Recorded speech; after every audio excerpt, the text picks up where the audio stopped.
We're live. Hello, everyone. Welcome to another episode of Blizzard Comedy's broadcast Avalanche. Only 2 days late. Thank you so much for your patience. Oh, fuck, we've got loads of people in the chat.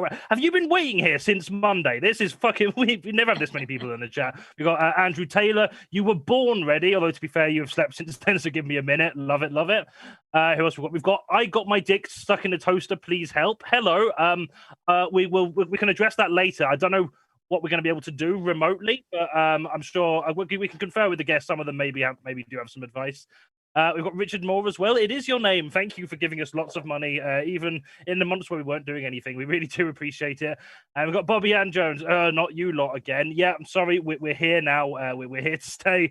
If you don't like it, you can just fuck off. It's Trans Day of Visibility today. You literally have to be nice to me. It's law.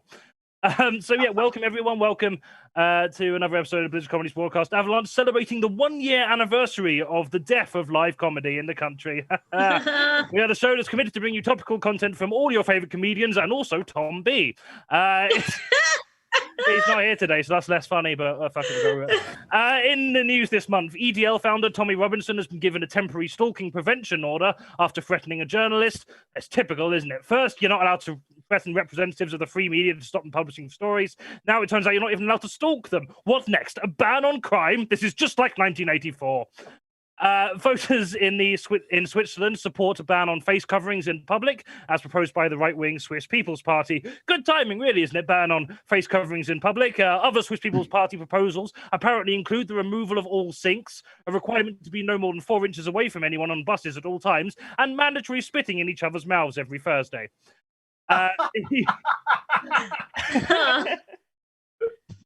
The first events for the Festival of Brexit have been announced. The Festival of Brexit is projected to cost £120 million, which does sound like an unnecessary amount, but given how little a pound is going to be worth by 2022, you're just going to get a set of Mumford and Sons and maybe a free Freddo for the first 17 people who pre-tickets.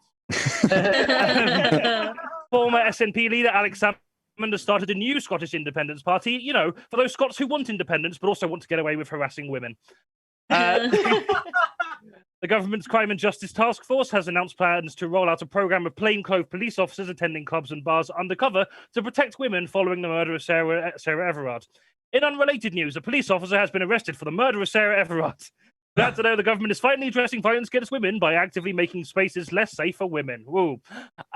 Also, far-right political commentator Milo Yiannopoulos has come out as an ex-gay and promotes conversion therapy in a recent controversial interview. It's a bit of a moral dilemma for me as a leftist, really. Because on the one hand, I am very much of the view that conversion therapy is oppressive and immoral and should not, under any circumstances, be practiced. But ignoring that, if it's going to work on anyone, I'm glad it was him.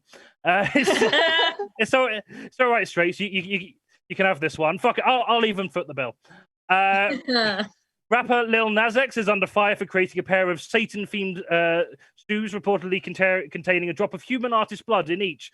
Weird why that's so controversial, to be honest. I would have thought the Christian right would have jumped at the chance to spend money to literally tread on the blood of the poor. But what do I know? Piers Morgan walks out of Good Morning Britain after over 40,000 complaints about his controversial remarks about the Duchess Meghan Markle, marking history as the first time since the 90s that liberals, socialists and anarchists have all been on the side of a member of the royal family. And finally, the BBC satirical comedy show The Mass Report has been cancelled after 4 series in order to make room for new comedy shows, according to the BBC. In other news, Blizzard Comedy's broadcast Avalanche team captains Thom B and Kirstie Summers are to be replaced by Nish Kumar and Rachel Paris starting April 2021. So sorry, everyone, they just draw a much bigger crowd. But until then, I guess we'll make do with you. Welcome to the team captains, Kirstie Summers and definitely Thom B. You definitely should have seen that coming and not been taking a big mouthful of tea by the way you referenced that you're about to let us on the screen. Oh, amazing. On Kirstie's team tonight, we are joined by the gay icon Ben Hodge and the less gay, but just as iconic Raul Kohli.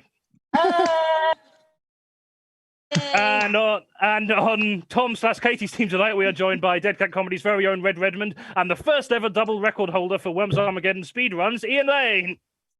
Hello, I'm Ian Lane. Thank you so much for joining. Hi.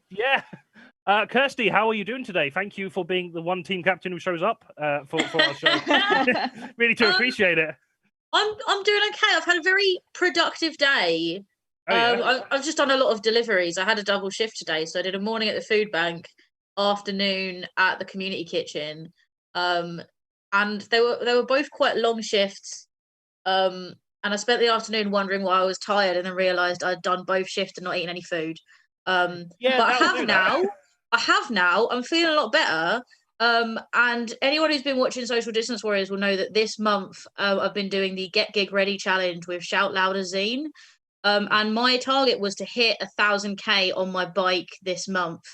And to put it in perspective, doing the delivery shifts I've been doing in February, I did 331K. And with the 2 shifts I've done today, my total for this month is now 1,028.7K. So I have hit my target. So I'm feeling pretty good. Congratulations. Absolutely. Yeah. Everyone at home is applauding very loudly. I know we can't hear it, but everyone is. Yeah, absolutely. That's really wonderful. So what have Social Distance Warriors got coming up this week? So we have got our usual show on Thursday is very, very exciting. We've got Kitty Messalina coming back. We love having her on. We've also got Head Glow, which is an emo band from Canada. And we've got Maya Liv Groves, who, as our wildcard guest, who does a Quiz to the Front booking, which is like a performance agency specifically trying to get queer people better representation in media. So we're really, really excited about those people coming on for a chat. And then on Sunday, we are talking to Kat Molinari about How I Met Your Mother. Very fun. Fantastic. Presumably the show and not... yeah, the show. That's our deep dive episode coming up. But if you go to the Social Distance Warriors page, we've not made the event for that yet. So that's exclusive information you've got there. All fancy. I must say, it is really nice fielding these questions to you, and because like you don't celebrate when you remember who's on your show. It's wonderful stuff. And also, news for anyone who didn't know, Kirstie, it was your birthday last week, I believe. Yeah, on Sunday it was. Yeah. Yeah. Would you like to show off some of your exclusive birthday cards? Okay, I will do. So, actually, tell you what, I got these stickers, these Evolution stickers, from Katie Liz of Curiously Colourful. We've had her on Social Distance Warriors before. They're absolutely gorgeous. Big recommend looking at her shop. I'll put a link to the Etsy, her Etsy page in the chat in a little bit. But what I would like to do, those of you who don't know, audience, you can guess as well. So I'm going to show you some of my birthday cards. And like, if you didn't know me, how old do you think I am? Based, not just stop looking at my face and hearing my voice for a minute, but how old do you think I am based on these birthday cards? To be fair, that doesn't particularly help.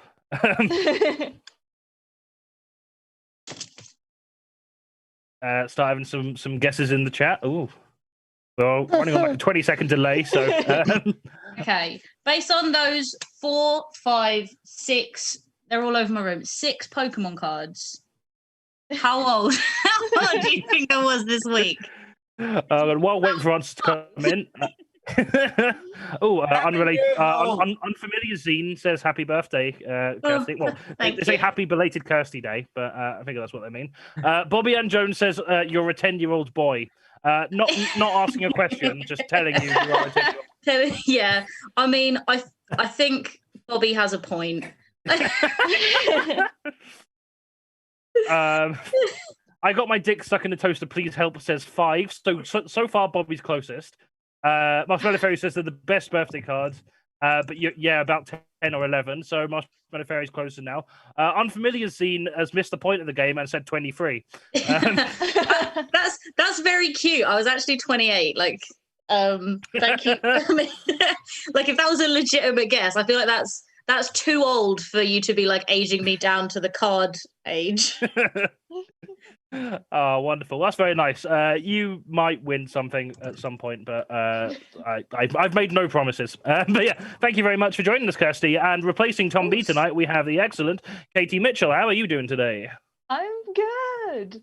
I spent I was up all night doing watercolors, so I'm tired, but that's what I've been up to. Oh, thank you so much. I'm really happy that whilst being tired, you agreed to do this show, which you've had like about a week's less chance to prepare for than everyone else on the show. So I'm looking forward to. No, yeah, absolutely. My preparation was looking through Tom's Instagram and going, the PlayStation shirt might work. It's a cool replacement costume, and then I looked at the document and was like, oh yeah, I should have been writing jokes rather than just doing the worst drag because I look nothing like him. To be fair, if you are attempting to emulate Thom, that's usually about as much prep as he does for these shows. So it is definitely authentic. Thank you very much for joining. So you were on the show very recently, but in case anyone missed that, you have your own podcast. Tell us a bit about that. A fun time with Katie and Leslie, which I do with the comedian Leslie Ewing Burgess. We're actually just about to release a new episode, which is... I edited it. Why can't I remember? It is... we do a makeup palette collab with your local butcher as the theme of that episode. So it's going to be super good. Leslie's going to upload it soon. And I am allegedly streaming on Twitch at tatermitch.tv, but I think I need to change games or something. But, yeah. Are you still on Oblivion at the minute? Yeah, and I'm not jiving with it. I have deliberately made a character that's terrible to play, and now I'm like, this is terrible to play. I was like, yeah, this is going to be really fun. And it isn't.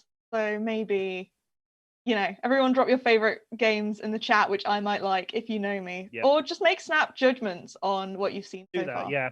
And if anyone says Skyrim, they're getting booted. Of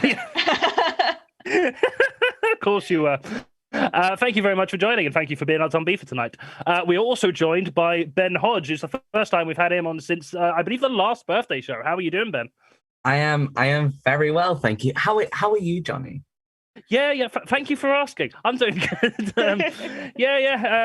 I'm very much. So what I do is I always book off the day of the show from work so I can spend the day like preparing and psyching myself up for it. But obviously that we couldn't do it on Monday, so I've had Monday off for basically no reason, and today I've been working all day, so I'm barely awake. But otherwise, I'm doing fine. Ben, the last time we had you on the show, we were reading erotica about No Money in the Bank, Thom and Andrew. So it's going to be a very different vibe from that show. Honestly, when I came onto that show, because I didn't I'd gone to see No Money in the Bank in Edinburgh, but I didn't really know Thom and Andrew that well. So I was reading this erotica about them, and I was like, I feel like I don't know you well enough. Who's in who? And I was like, I don't know what's going on, but it was so fun. It was so funny. It was a lot of fun. Yep. And those the live stream where we read out those eroticas, that's now been split into different videos for the channel. So if you missed that the first time round, do go and have a look for that. The tech is awful because we had no idea how to do streams, but the content itself is good. So Ben, where can these lovely people find you if they are a fan of you today and want to see you strutting your stuff? Where can they find you? Oh, well, you can find me on Instagram at Benton_media. I haven't actually posted in a while. I did mean your address, sorry. So you can find me at... No, I haven't posted in a while. The last time I posted was when I don't know, probably January. I don't know, but there'll be things there soon. Maybe. Absolutely. So that's Benton_media on Instagram. All the links for everyone's socials are in the YouTube description. So if you have not seen one of these lovely people before and you'd like to check out more of their stuff, you can find all their links down there. Thank you for being on the show, Ben. We've also got Redmond tonight. Red, how are you doing? Hi, hello. Terrible, awful, but I'm ready for anything. Oh no! What's been going on? Is it anything specific or just? Have you not heard, Jonny? There's been a pandemic. Yeah. It's been shit for at least a year. It's been awful. It's been really bad. How did I miss it? I wondered why we were doing these live stream shows. Oh, lovely. Yeah, it's absolutely great to have you on the show.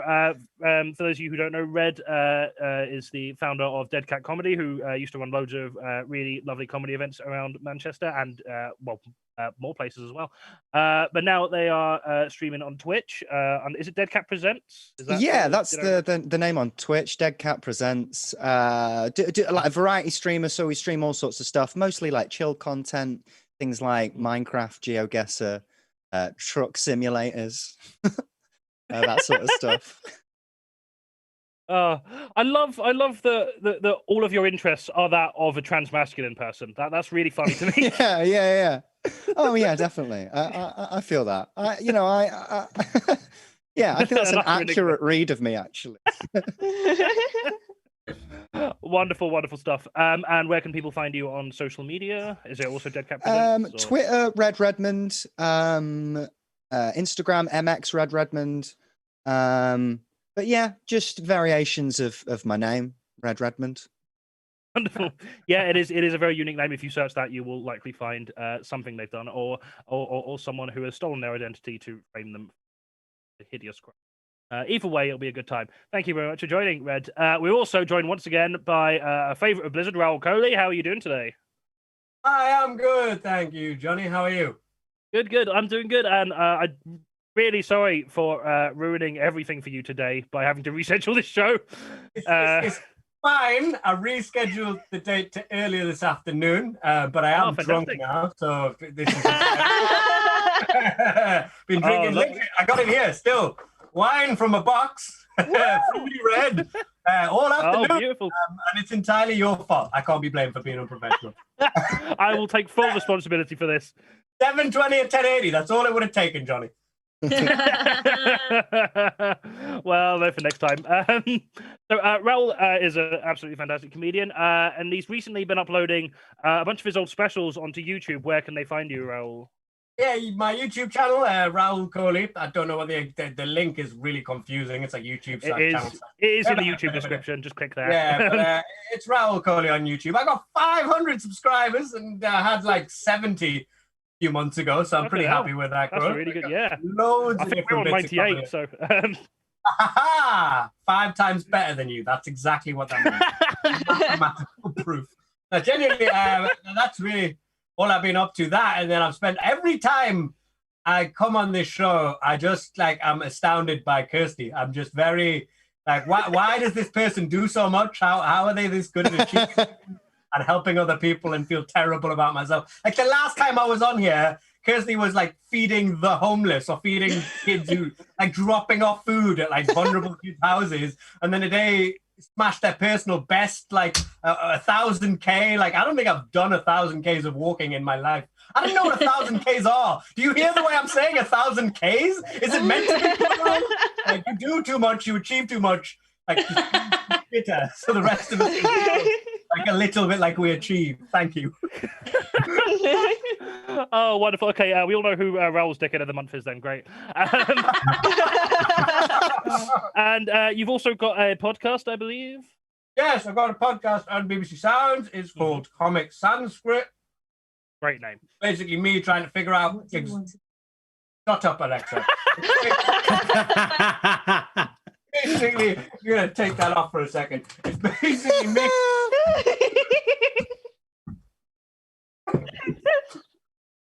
Alexa, heckle Raul. Don't go now. Kill this motherfucker. Hopefully. But yeah, it's basically, it's not got anything to do with Alexa or Amazon or terrible wage and labor rights. Anyway, it's to do with just finding one's spirituality and religion and sort of looking at Hinduism from a modern perspective. Each episode's on something really, quite modern, I would think, or at least stuff that's taken hold in the West. So the first episode is on yoga, mental health, meditation. Second episode is on gender, because we're probably one of the only religions that has female deities. The third episode is on marijuana, because we're big on that kind of thing, and it's obviously getting legalized in a lot of different countries. There's an episode on atheism, vegetarianism, and it is a really good podcast, but clearly the 6th episode isn't that good, because I can't remember what the fuck that's about. Wonderful. So, go and check that out. I believe I've got links in the YouTube description below. If not, I will add them. Yep, they do there. Yep, bbc.co.uk. Yep, that's the one. Go and check that out. Thank you very much for joining us. And last but not least, we have the wonderful Ian Lane. How are you doing today, Ian? Yeah, I'm all right. It's Autism Awareness Week, so between you and me, we're smashing 2 public holidays on this particular stream. It is amazing. That is what Blizzard Comedy is all about, cashing in on Convenient box ticking for the win. Yep. I'm well up for it. Wonderful stuff. Ian, tell us what you've been up to over lockdown. You've been doing a lot of streaming on Twitch. Tell us about that. Yeah. I speed run old video games, and when I say old, I mean like before Christ. I spent about a year speed running Jet Set Willy. I now know that game inside out. I hate it. So please don't come into my stream asking me to play that. I've moved on now. I do modern games like Worms Armageddon. So, what year was that one released? 1999, which was the last recorded year. So I wasn't even born. It's on Steam, so it's been they did that specially for you. Are we just going to pretend like that was nothing? What was nothing? Are you old enough to be on this stream? Are you old enough to be on Twitch? I was born after I was born 20 days after the millennium. Aww. So That's amazing. My favorite thing to say to people is, "Do you remember the millennium?" And then people go, "Yeah, like the millennium was such a good time," and I'll just go, "Oh, great, I don't." So your parents really partied like it was 1999, huh? They really did. They did that like 9 months early into 1999. Preparing for the new year all that time. For the people who are like, oh, it makes me feel old. I'm normally the youngest one on things because I'm 97. So now I'm feeling old. I forgot you meant 1997 is the year. I thought you were just being fucking whimsical by saying you were 97 years old. I'm Thom B. I'm 97. I'm ready to go. Like Cher, you just never age. Yeah. Well, I'm the token boomer of this stream, if that helps. Yep. I'm 35, but my hair's approaching 50, so. Wonderful stuff. And also, I mentioned this at the beginning. You are currently the world record for Worms Armageddon on both the death matches and the missions. Is that right? Yeah, they're the only 2 categories that have been created thus far. We need to contrive more ways that I can appear superior. But yeah, that's the thing that's happening. The thing is, the person who I got the deathmatch world record from, they've now started streaming again. Because they're desperately trying to get their record back, and they have no camera and no microphone, and it sickens me because I have to do speed running whilst showing my personality to the world, and he doesn't. So it's surely a hack. Surely it's been quite a grueling week, Red. You've no idea. Surely that should be a category in itself. Personalityless. Personality %. Yeah. Wonderful. Is there anywhere else people can find your stuff, Ian? My stream is twitch.tv/ruffled bricks. It's like ruffled feathers, but with bricks. If that helps. I don't know why that was so funny, but I enjoyed that. Wonderful. And you also do some DJ streams as well. These are just for show. Wonderful stuff. So go and follow Ian on Twitch if you're a fan of retro games and speedrunning, which, judging by what I know about most of the audience, you do. So definitely go and follow Ian. Thank you very much for joining. That's everyone. Let's get on with the show. Look at this. Okay, Thom B's not here, and we're still running 5 minutes late. How is it, Katie? You're doing a really good job of replicating. I'm trying my best. Anyway, I brought some poetry along to read. I hope that's. Classic Thom B poetry. Anyway, let's back on with the show. Our first game is Fake News Detectives. I'm going to be reading each of the team's 3 headlines. 2 of them have appeared in the news in the past month. One of them is one that I have completely made up. It is their job to guess which one is the fake one. So we're going to start with Kirstie's team. So Kirstie, your 3 headlines are: A Trump wax figure moved in Texas because people kept punching it in the face. Half-eaten sausage solves 9-year-old German burglary. And Melanie C announces reality dating show entitled If You Want to Be My Lover. Okay, so I know the Trump wax figure one is true because I saw that. Unless it was like a Hard Times article that Johnny's just stolen, which I don't think it is. That happened. The fact it was moved to Texas, like it wasn't destroyed. Like they went, do you know where this will be safe? The deep south. Let's just take it. Like not even just melted it down and like I don't know, reused it for candles. Like think about how much that would have sold. You know what I mean? This Trump was here candle. Scented like orange and racism. Like I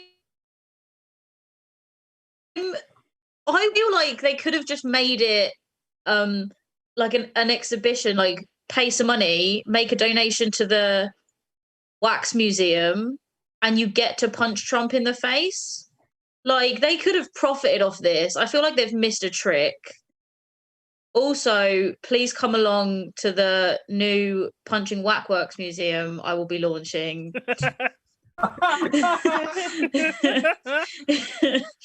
Madam Tussauds needs to get with the times, yeah. to be honest, though, this isn't even the first time I've thought. You know, it would be a really good like business model, like punch bags with Tories' faces on. Like that's the only way I ever want a picture of a Tory in my house, and also I will work out a lot more. That's going to be a really strange, like, small business check TikTok. Everyone else doing stickers and notebooks, and you just got someone go, small business check. Jacob That's really off topic, but also really, really relevant. You know, like Randy Newman had like parties like this dedicated to him for a period of time in the 90s, where people would gather and punch his face and throw darts at his picture. Really? Yeah, as in like you've got a friend in me, that guy. Oh, that's amazing. You know his other song? Yeah, that's where I was confused. Yeah, his other song is I Hate Little People. And so just loads of dwarves and teenagers took that really personally and gathered together to essentially burn effigies of Randy Newman, which I think is just a ridiculous anecdote. It's brilliant. You can now find him at the Punch and Wax Museum if you look hard enough.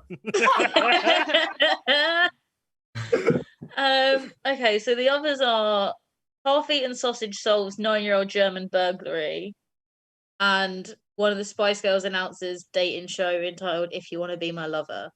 Do we have any more information about this dating show? I personally feel like for me, if Mel C was to do that reality dating show, I'm friends with so many gay twinks that one of them would have came to me and gone, have you seen what Mel C was doing? And I would have gone, I don't give a fuck. Like, but that's what happened. Whereas like the German one, my boyfriend always says, I look like the German kid from The Simpsons. So like I know what I want to be true. It's like a shit episode of Sherlock, isn't it? Like they just went into a place, solved it. Like I'm with you on that one. I feel like enough people in my social circle would have heard of that someone would have told me. I feel like that's exactly the kind of pun title a dating show would come up with. I don't know enough about what Mel C is up to these days to know if she like really needs the money. Really not a lot. But put it this way, I don't have a lot of gay twinks in my circle.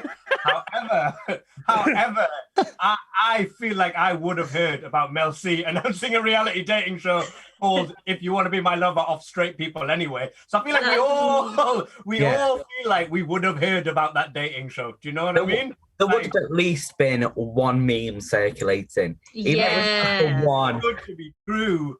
Whereas, you know, like burglars love to do weird shit. Like I have a lot of burglars in my circle, weirdly enough. A very well-rounded team. I like it. Burglars love to do weird shit. They love to leave like some sort of loose trace of, "Ooh, this was my work." They say it sometimes a bit of Yeah, an art. but bratwurst isn't how you usually do it, is it? Do you know what I mean? Burglar. Do you know what I mean? Doing That's shows- come in your house, you'll burgle your shit, you'll cook a sausage, you'll eat off the sausage, and then This will really throw him off the scent. 9 years later. DNA technology had got. That's exactly what could have happened. But also, I want to ask if this sausage survived those 9 years, what the fuck is in that sausage? Yeah. That's not like good meat. Like, you know, the burglar deserves it just for picking like shit sausage from the start. Like a vegan sausage burglar. That's a fucking. I'd also like to know what was stolen in this burglary. That the case is still open 9 years later, because I've heard of children that have gone missing that they haven't been looking for that long. It was half a sausage.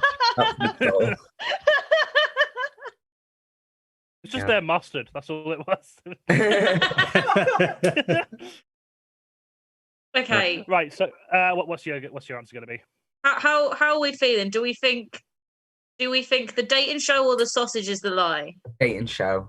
Dating show. I'm with you guys, but you final decision. I'm with you. All right. Yeah. Let's say the dating show is the lie. Dating show. You are correct. The dating show was indeed the lie. Unfortunately. Yes. Can I have that article of the sausage sent to me? Yeah. Yeah. Please give us the details. I want to know what was going on. Why this sausage is 9 years old. Who's kept it? Someone kept it for 9 years going, one day the reward will be worth it. Right, I've put YouTube chat. So so a Trump figure was moved in Texas because people kept punching it in the face. In their defense, though, they didn't realize it was a wax figure. A 9-year-old crime has been solved in Germany over DNA evidence found on a half-eaten piece of sausage that matched that of a man detained in France over an unrelated crime. It's actually not a particularly interesting story, which is why I used it in this round rather than one of the other ones. But it's got a better sounding headline than it is a story. Can I just say, I'm sorry, Jonny, to interrupt, but I'm reading it now, and like the phrasing of some of it is ridiculous, and it's the sausage belonged to the victim, and the suspect appeared to have helped himself to a bite during the March 2012 break-in. And I also love that they felt the need to include, it wasn't clear what type of sausage, known in Germany as Wurst, the burglar had nibbled. Nibbled? No, he'd half eaten it. That's not a nibble. That's a whole chomp. Maybe it was a really small sausage, that could be honest. And yes, you're right. Mel C has not announced a Spice Girls themed dating show, nor have the Spice Girls announced they're going to be remaking the beloved 80s game show, The Spice is Right. So moving on to... I hate that joke so much. Moving on to Katie's team. Katie, your 3 headlines are a gorilla passes key stage 1 level SATs or SATs. Man arrested after performing sex act on himself at Rangers Ibrox gathering. And Raul sells $122,000 Fire Festival NFT artwork with real painting thrown in. Why did you pronounce it Gerald like his name's Gerald or something? Because I'll be honest, I researched how to pronounce his name yesterday on Monday, and then I realized just as I was reading out now that I'd forgotten, so I just let my mouth do the work without thinking. Boom. That's all it is. What sort of subjects are included in level 1 SATs? Has he done the full curriculum? Well, you give someone 2 bananas and then you give someone 4 bananas. well, level 1 is done. Yeah, key stage 1 is done at like year 2. So that I don't know the full curriculum, but it's that kind of level. Well, that seems very plausible, doesn't it? Well, from my homeschooling parents, I've been led to believe that this is incredibly difficult to do. I don't know if you have to learn about like modal verbs and stuff. I don't know if a gorilla can do that, but I don't know anything about children. I don't know if they do that at that time. Well, what I'm trying to figure out is if like there was some kid who was playing truant and they just sent a gorilla in their place. And miraculously their it got grades through. because of it. Yeah. The second one, I think, you know, like as soon as I hear man arrested after performing sex act, I'm kind of like, yeah, that's true. Yeah. I don't feel the need for the rest of the sentence. So on that basis, You'd think the third one, but I don't know. I reckon it's the second one because it just sounds it's just got that vagueness you'd expect from one of Johnny's fake ones. So, What's Rangers Ibrox? What's this? Is it rugby? I'll be honest, I only skim these articles. I think it's some kind of support. But Yeah. It is it a kind of- delivery Oh, so you have company? skimmed this real article then? No further comments. Sussed? You have played. I mean, occasionally I do. Occasionally I do make Damn it. things up about the fake articles, but normally more convincingly, to be honest. What's it? The Ja Rule thing's quite likely as well, isn't it? Yeah, Ah, I fuck. mean, they're, What's NFT again? one thing which it's like, Non-fuse. I can't remember what it's it's called. non-refundable trade, and it's something to do with Bitcoin. Oh right, okay. Where like you crypto get one. like the entire purchase history in. The thing which is getting me about the gorilla thing is that Key Stage 1 is England specific, whereas that like making a gorilla do exams sounds like something that would happen in America. This is just a How about- feeling, this is an instinct. I just feel like Twycross or is what that seems to be doing. Also, I just noticed something. If you notice, the gorilla one has a capital letter at the beginning of every word, whereas the other two don't. So I reckon the gorilla one, like Johnny forgot the formatting of the headlines that he put in this quiz, and gave themselves away. I'd go along with the gorilla thing because I think it might be a trick question, and actually, the gorilla's passed a much higher level of education. This gorilla's got his driving license. He's got a BTEC. The other We've all two got seem so specific. You know what I mean?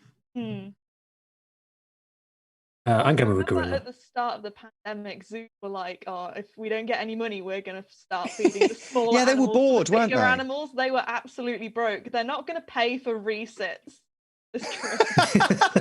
Like, they're going to like, they've got to buy paper to print off all of the past papers. Got to buy the little guide with the crap cartoons in. They've got to buy Ja Rule's artwork. Yeah. That's going to take a long time to save up for on eBay. Yeah. Did they do mocks? They probably just Yeah, looked they like it with the hand gestures they were making. But no. All right. What's your final answer? Oh, I just Gorilla. wanna say it would be fucked if they've cancelled all of the exams for human children, but they're just making the gorillas do them instead. That's how the algorithm works. Business. They just The examiners have got to do something. Yeah. Yeah, they can't have everyone on furlough. I'd vote gorilla on this one. Yeah, You're voting gorilla. Same, I think Gorilla. that's You're fair. voting gorilla. You are correct. Gorilla is the fake one. Although not for the reasons Ian said. Something like. Oh, come on. No, that's. I actually typed all of them out by hand, so that's where that comes from, and I just didn't do it consistently. But yes, and a gorilla has not passed SATs of any level, and a man was arrested for performing a sex act on himself at a Rangers Inbox gathering, and Gerald has sold a Fire Festival art NFT for over $100,000, which is still somehow less of a scam than the Fire Festival itself. Right, at the end of that round, you both. This is the first time for a while you've both gotten that right. It's great not having Thom here. So both teams have 3 points each. Okay, the next round is no context. This is our picture round. We're going to be showing the team some pictures from the news in the past month, and they have to tell me what is happening in the picture. In the form of a headline, not just there's a thing there. Right, so here's the first picture. What do you think's going on here? Before we start, can someone confirm if this is Greg Wallace or Heston Blumenthal? Is this man finally finds virus where he left it? Sentient egg wears napkin. I've been playing a lot of GeoGuessr, and I've noticed the NL web address. So this is in Holland, and now I'm just a little bit upset it doesn't say virus Dutch detector. Is this Well, no, it's obviously in Cuba, Red. Look at the sign.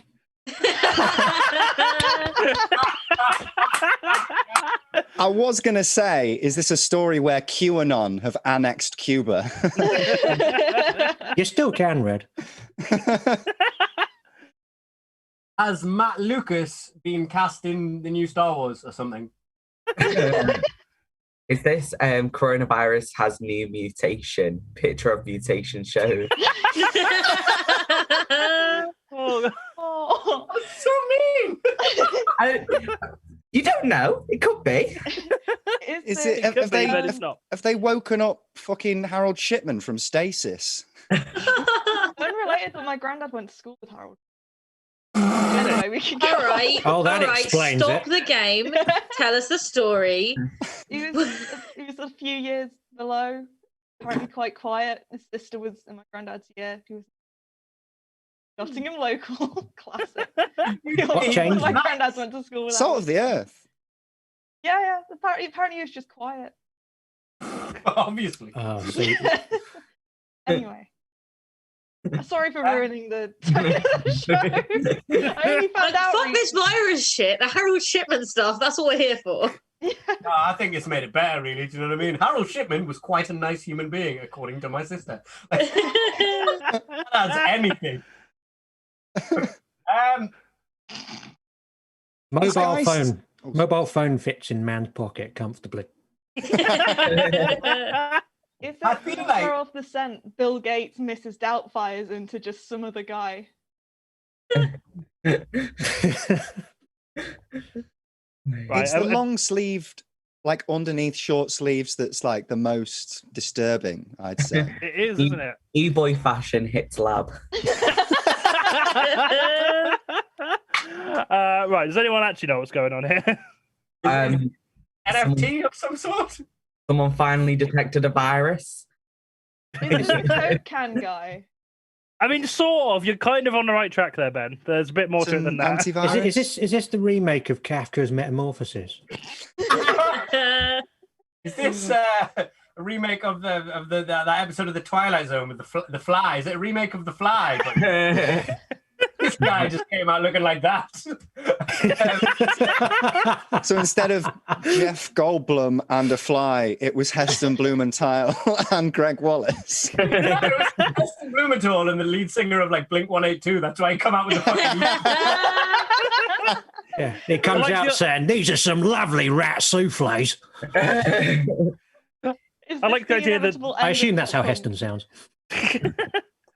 Right. If no one can get the answer, I'm going to give that to Ben, who was closest. Is it them finding a new variant though? Is it what? Is it them finding a new variant? This isn't related to the variant. No, Raul, did you have something? Serious guess. Is this like a body virus detector? Like you can just walk in and find out if you have the virus or not? Like new technology. Pretty much. I'm gonna give that to you. Yeah, that's yeah. So what this is a new method of testing for the coronavirus. A story about a Dutch inventor who's pioneering this new test, and the test is just going into an airtight cube and screaming. That's the entire test. That's the entire test. So, yeah. I do that. I do that in my bedroom. Like you just have to come. Like, can't you just set it up in my bedroom and I'll just scream like I do every night? I mean, like, yeah. This is just a setup to the next Saw film. Fucking hell, Chris Rock looks different in COVID this. tests are quite expensive, was what I understand. But if you just set up like the Twitch stream in there, you probably make all of his money back. I'd watch it. Just people screaming. I would like a turn. Like a thing. Yes. I would like a turn. I would like to go and do a scream in the box. Because Yeah.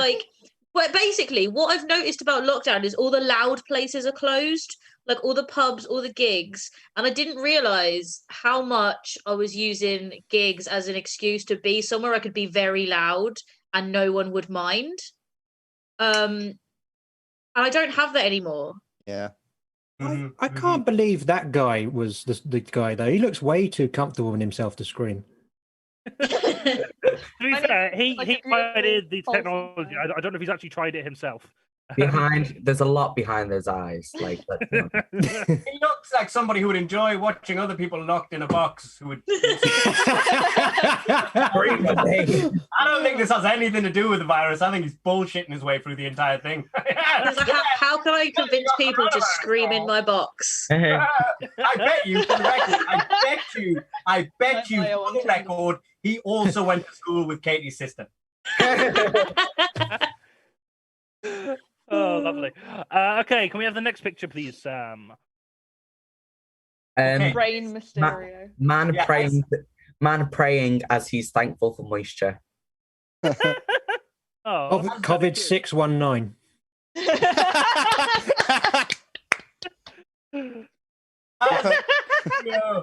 Being caught up in a bukkake scandal. Is that what this is about? Well, you've heard of Mexican wrestlers. This guy's a Windexican wrestler. Fuck off.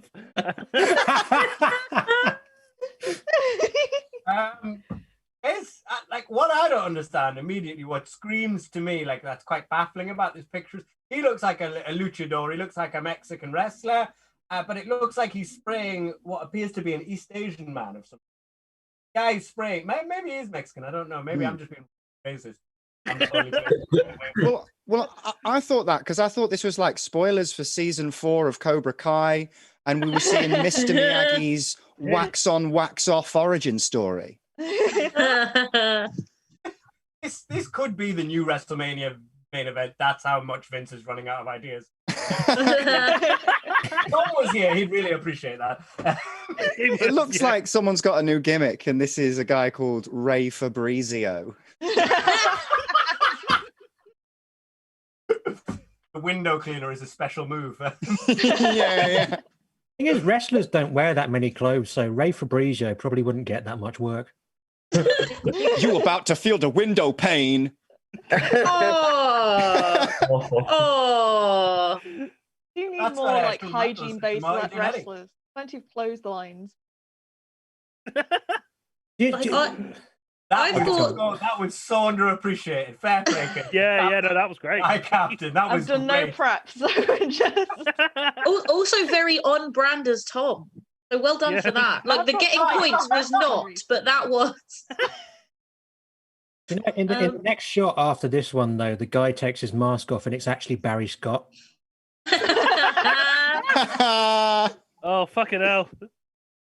Does Ben even know who Barry Scott is?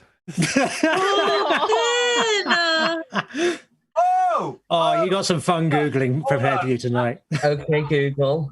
I think I might actually have the idea here. Yeah. I think I actually might have the right answer. Help me understand. Very quickly. Yep. There is also another luchador in the back. And from that perspective, I'm assuming because there's a luchador right at the back there, if you see on the right, like above the person who's hiding their face, behind them there's a person in a face mask, and in front of the luchador is a person in a face mask. So I'm thinking, is this like, have they hired luchadors at Mexican airports to like go and sanitize people who ain't wearing masks? Not quite, but it's close enough that I'm going to give you that point.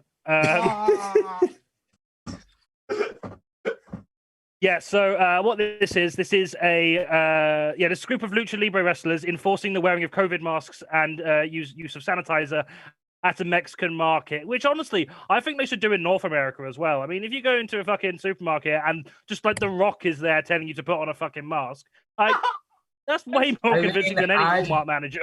The most ironic thing is that Payne is now a Republican mayor, I think of Tennessee or something, and he's put through, or he's trying to put through some anti-mask legislation. It's true. If he wants people to breathe so much, why did he spend 20 years choke slamming people? Also wearing a mask for the first half of his career. He's just really bitter. He's like, I took my mask off in the early 2000s. No one else can wear one now. There is any human being on this planet that I would say had a vested interest in putting people in coffins, it would have been the wrestler Kane. So I have to see what he's going for there. Only because he nicked it off his brother. Yeah. Can I also... He didn't do enough buried alive matches while he was still in his career, and he's like, more. Can I also clear the air? I do know who Barry Scott is, but I was about 6 or 7 when I was watching the adverts, maybe. But there's an article that says he struggles to get roles as people think he's actually called Barry Scott. Is he not? No, he's called Neil Burgess. Oh. So they invented a character to be fair, to be like the celebrity face of a product. Yeah. And they got the actor so But do you know ingratiated. When you search Barry Scott, he comes up. When you search Neil Burgess, he's a professor of cognitive neuroscience at University College London. So, like, I'd like to think it's the same one. Yeah. If it's any consolation, though, the Go Compare guy is real. Wonderful. So at the end of that round, Kirstie's team got all the points there. So that is 7 points to Kirstie and 3 points to Katie. I've still got Tom's name at the top of that. I need to change that. Right, good. We go. Right, okay. It's the time for our first break now. So any of the acts who want to go for a piss or get a drink or do whatever, you go do that. I'm going to stay here and chat shit with the chat for a little bit. You're welcome to do the same. We'll be back here. I mean, we're still here. We're going to continue the show in about 15 minutes time. Also, I've not told you to pay us yet, so please do that. And this is a pay what you want show. All the money you donate to the PayPal link, which is in the YouTube description, I'm going to put it in the chat as well. All of that is going to be split between the acts as well as 40% of our Patreon money, so you can support us via that means as well. Right. Okay. Well, fucking hell, we've had loads of acts in the chat here. Just rock, yeah, a gorilla would have crossed me in an English exam. Nice, love it. I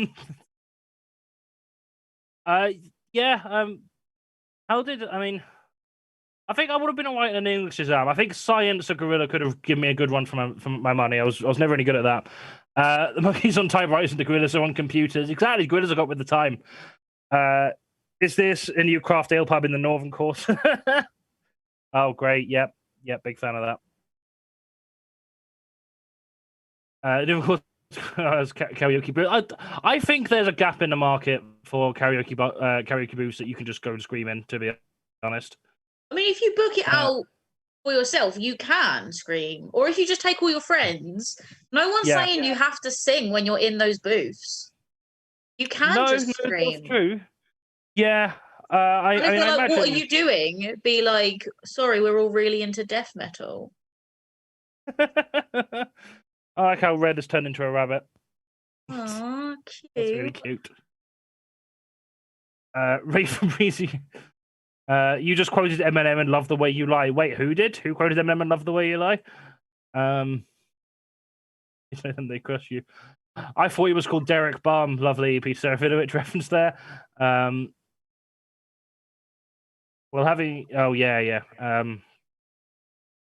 Okay, Andrew Taylor was asked, who would win in a fight between Barry Scott and all the Compare the Market meerkats? All right, how many meerkats are we talking about? Is it just Alexander and Sergey, or is it the children as well? The children. Because I reckon if it's including the robot guinea pig, or not guinea the robot meerkat they've got now. Oh, AI Sergey. Yeah, I mean, that's got some... Ooh, that's got some firepower. Gay eye. And also, like, Sergey is, like, an incredibly competent creature. Like, he can play guitar and do all those workouts. Like, I'm hearing a lot about his life from my Spotify ads recently. And can I just... They're canonically a couple, right? Oh, yeah. Everyone else, yeah? That's the best way to be a couple. They have children together. They very much bicker like they're married. Like, I don't want to be told they're not a couple, if I'm honest. No, then I won't. Thank you. I find it very cute. Like I remember like my brother having like a cuddly toy of Alexander when I was a kid and being like, no, like this is a corporate mascot for a company you don't use. You're a child. But like now that he's gay, I'm really into it. Like it's just so much cuter. I'm like, yes, I support these meerkats. I'm pretty sure I have one in this room somewhere because my dad would always like switch insurance like constantly, so we'd get it. And like I'm pretty sure it was just switch insurance just to get it and then switch. No, I'm pretty sure it was just for the better prices and rates. Not right, yeah. I'm pretty sure there's one in this room somewhere. Do you know? I'm gonna Right, have a look. go and find it. I'm gonna have a look. If there's not, I'm so sorry. There's one in my room at home. So I also have one in my room at my dad's house. I know it's at my room at my dad's house because like every time I go to my dad's house, my nan makes the bed. Even though like the last person to sleep in it was me for like one weekend, it doesn't need changing again. Like at most, maybe my brother stayed over. But my nan will make the bed, and she will find toys around the house and put them on my pillow. Even though they're the toys I don't care enough about to bring to my own house. And she always puts Alexander the Meerkat on my pillow, waiting for me when I'm at home. And I just like fling it into a corner because I don't want it in my bed. why I really want him to wait for me when I get home to be there, like, oh, want to compare my market? Like, Oh, for fuck's sake.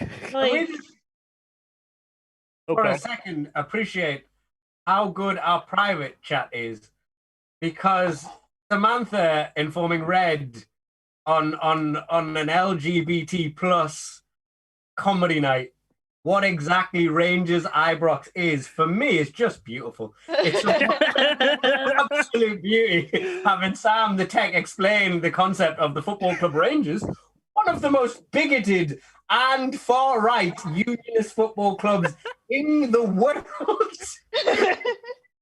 Don't reveal that, Sam. That never happened. You're just a big racist. And I had to explain to the rest of us that their stadium was called Ibrox. Like, I just find that brilliant. I find that beautiful. That's exactly what these things should be called. Yeah, and there's also the part, Raul, where you put, I thought Jonny said Ja Rahul. I thought I just saw Like, that. Samantha posts helpful stuff in the chat. You just want us to think about you more. why not? Of course I do. I'm getting a drink back in a sec. Did they sort out the issue of the guy who got his dick stuck in a toaster? There's someone in chat had a dick in a toaster or something? I think that's his name. Oh, I see. Okay. I thought you were talking about a guy at the Rangers protest. A toaster? Well, that's for me. No, there was a guy, wasn't there? I tell you what, for all I know, it could have been a meme, but there was definitely a thing going around the internet that was like, I got the coronavirus vaccine and it made me fuck the toaster. That was 100% a thing I saw on the internet. Hang on. Oh, Sometimes you do need to warm it up, metallic. you know? I'm Does too it scared to just put a need plastic. get really cold? And it's like, well, it's either this or the. Yeah, but that's fat reducing. So Yeah. Oh my God. No. I've Sunday's put it forward in the now. chat. Is it?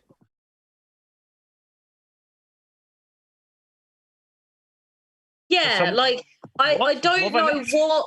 Okay, so He there looks was a like the type of guy who was like, okay, so the news article says coronavirus vaccine made me bonk the toaster. Eric's bizarre Oh, yeah. escapes after he was caught balls Right. deep in appliance. Can I make a point though? Like, if you look at the poster and the picture of the toaster, it still has the plug caps on it. So has he bought this toaster specifically to have sex with it? Or, like, did he just buy the toaster and the first thing he thought was, you know what, I'm not going to make toast. I'm just going to put my dick in it and just see. Like, he didn't even plug it in. Okay, I mean, that would have been right. worse. Very, That was surely. the test run. Sex toys. You have one for fucking, one for toasting. Okay, but like, first off, are we sure Hopefully- that's the toaster in question? Is that not just a toaster in case people don't know what a toaster looks like? And Yeah, it secondly, literally like, says the toaster Eric put dick in. It says it.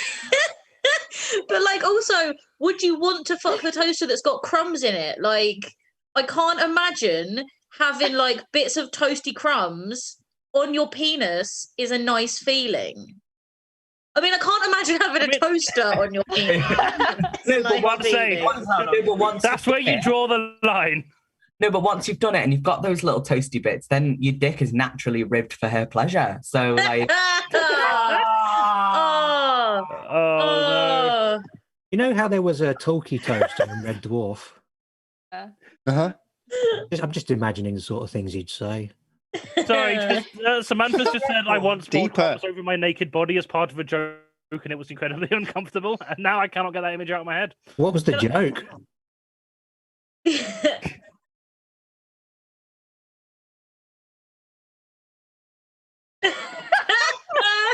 For those of you who can't hear Sam, Sam just said apparently someone was saying they had a crumb fetish. So Sam covered herself in crumbs as a joke.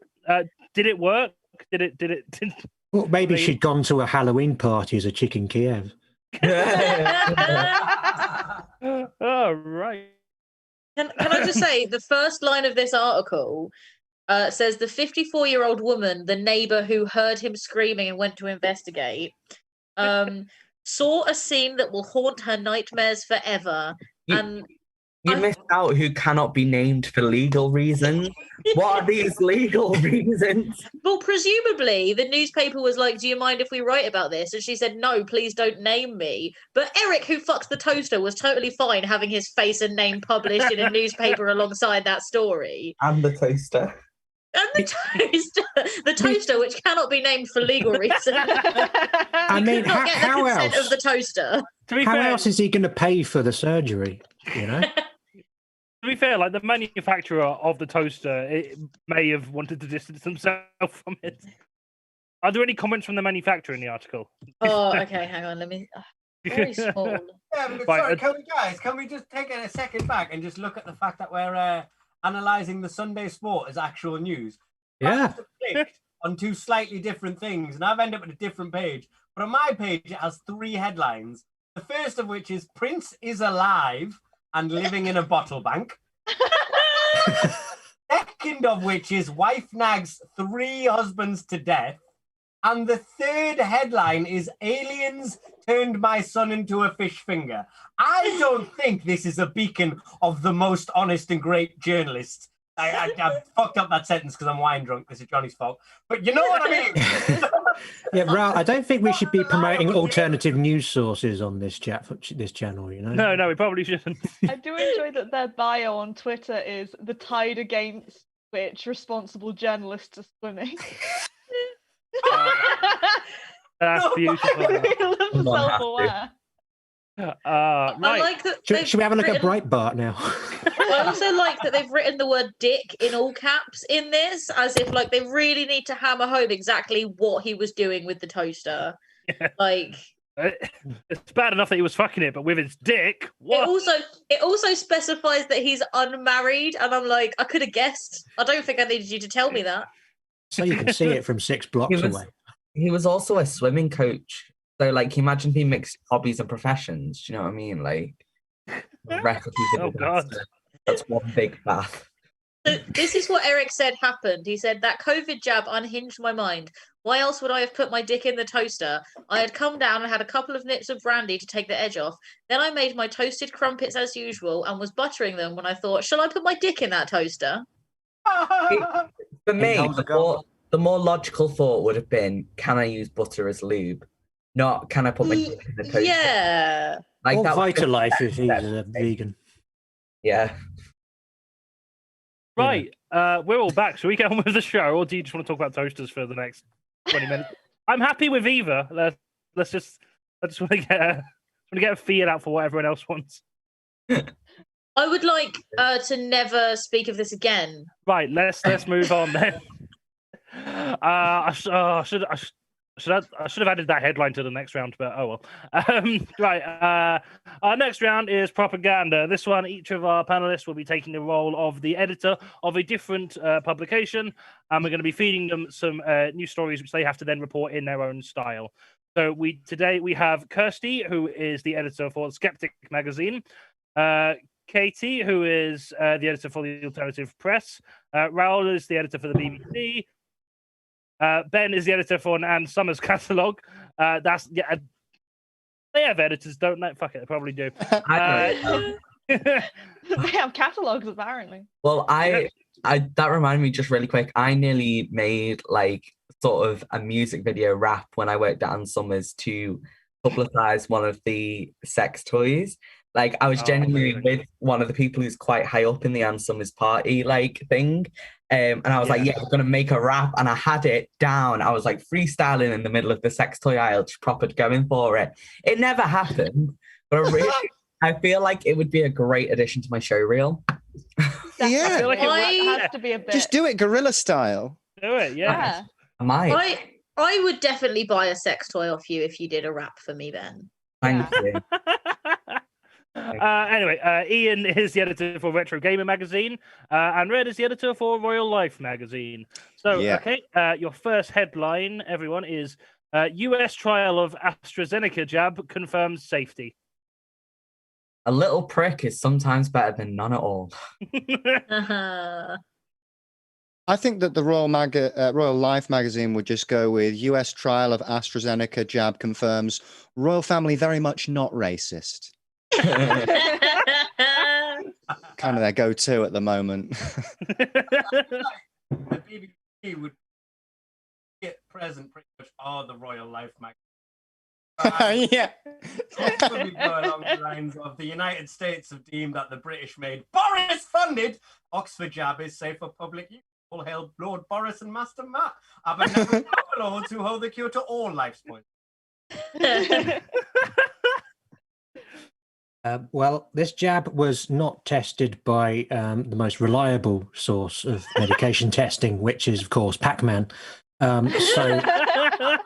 So our headline is going to be Vax, Lax, Pax, Crack for Max Tracks.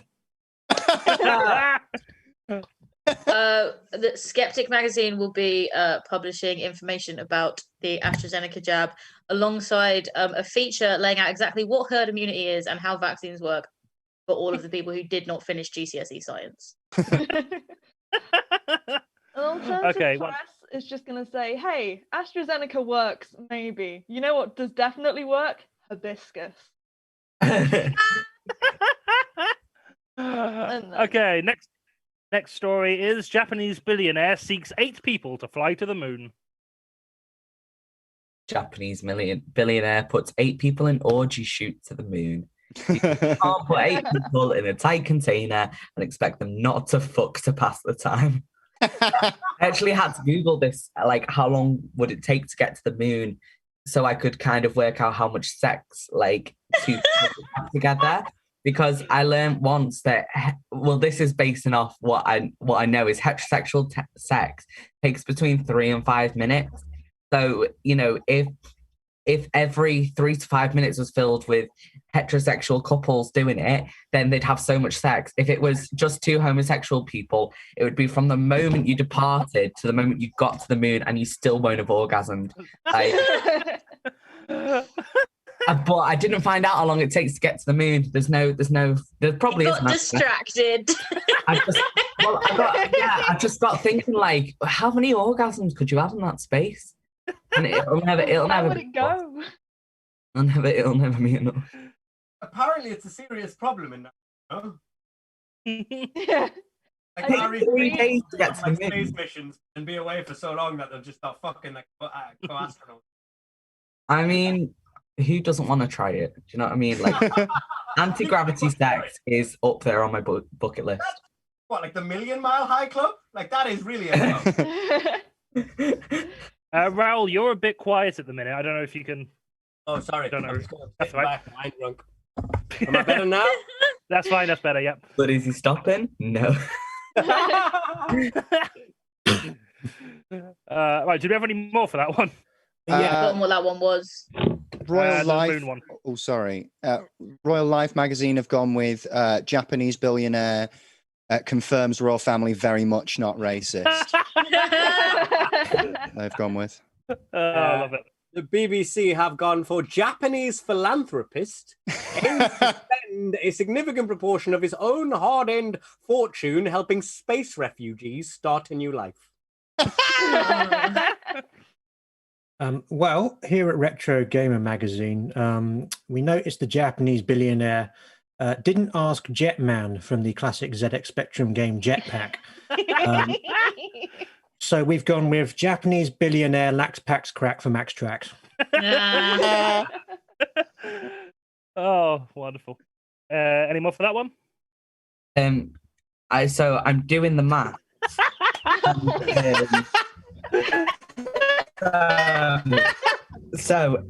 I think I've done it. Bear in mind, I played Cards Against Humanity right before my maths GCSE, so this might not be right. So, if people had average cisgender sex, which is I put it down as 3 minutes because let's be real. That's 8. I don't think this is right, but we're going for it. That's 18 orgasms an hour. So that's 430 a day, which means within those 3 days, it's possible for one person to have 1,296 orgasms. And that can all be achieved using this dildo from the Ann Summers catalog. Ian, this might be a future speedrunning project for you. Take notes. I just did some mad maths there, people. Like, where is my maths tutor now? Okay, next. Oh, we good? Okay, next story. Gorillas at San Diego Zoo to be vaccinated. Prince Philip apologizes for unacceptable joke about jabbing gorillas. We've gone with Kong boost. My mind was too clouded during mine. Like, I looked at this and just went, Harambe would have wanted this, and that's all I've written. I'm still. That was the shot he should have had. That's yeah, exactly. Fucking hell. Harambe jokes in 2020. What year is this? What the fuck is that? I like it's still raw, Johnny. Like It's still raw. And I mean, it was the turning definitely, point. definitely the worst thing to happen in the whole of 2016. That was. I know, and I sat there and I went, no, something to relate to the Ann Summers catalog, and my brain just went, but think about Harambe, how much happened. Like, it's, you know, his legacy lives on. We're really saving the gorillas here. And I went, do you know what? Harambe would have wanted this. I think it is really important to vaccinate the gorillas because they've got to get ready for their SAT exams. They can't have any more Yeah. The BBC have gone for members of Momentum are to be vaccinated this week at San Diego Zoo.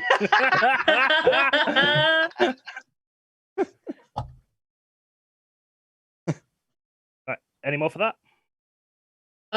Yeah, Skeptic magazine is doing a feature exploring from King Kong to Bigfoot how all of the world's most famous apes would respond to a vaccine.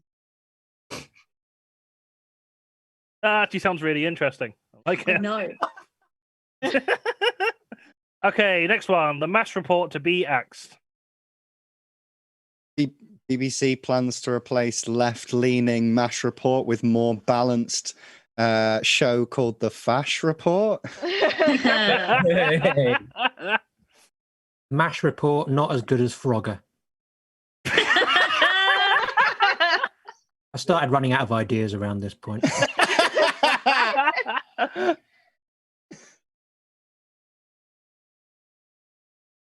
MASH Any more for report that? we're only interested in that if it's sweet potatoes. They're really high in. I did no prep, please. I'm trying my best. It's fine. I saw what you were trying to do with it. Thank you. That's the most important.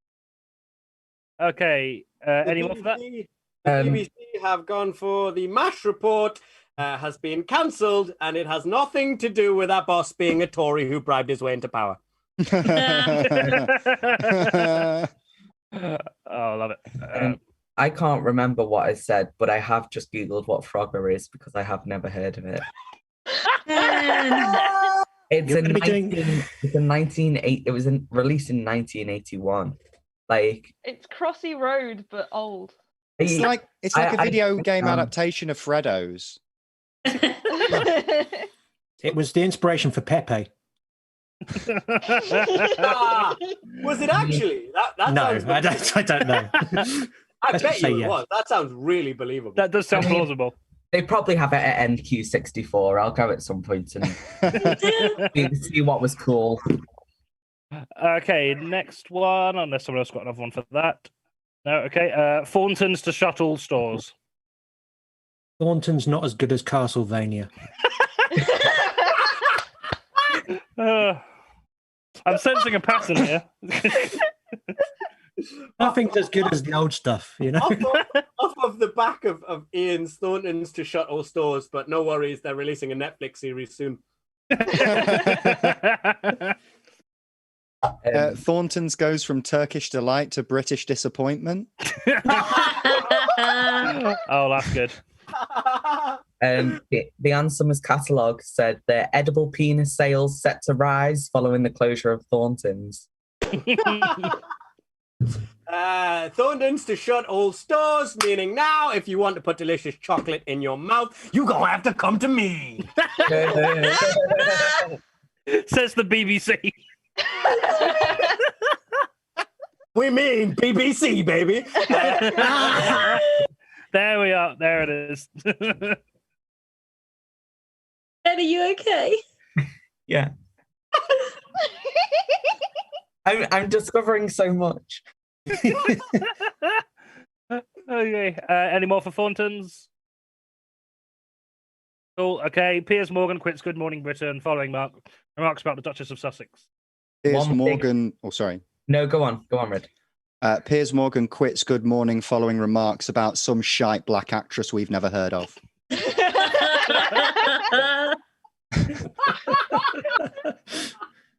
That could have been any of the British press.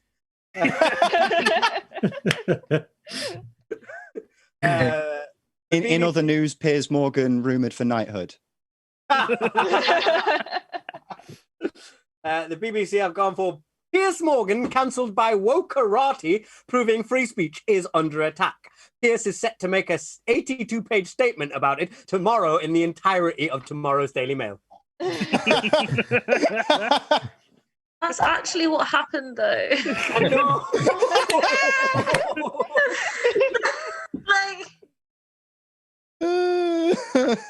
I mean, and Summers just really just wanted to hone in on it, and all they had to say was one big dick set to go limp. Oh, I wish you would fuck off. Yeah. Retro Gamer Magazine has another one for Ben to Google here. Brace yourselves. Chucky Meg. In fact, everyone's going to have to Google that one. Oh, Chucky Egg. That's the one. Donkey Kong, isn't it? Like on the table.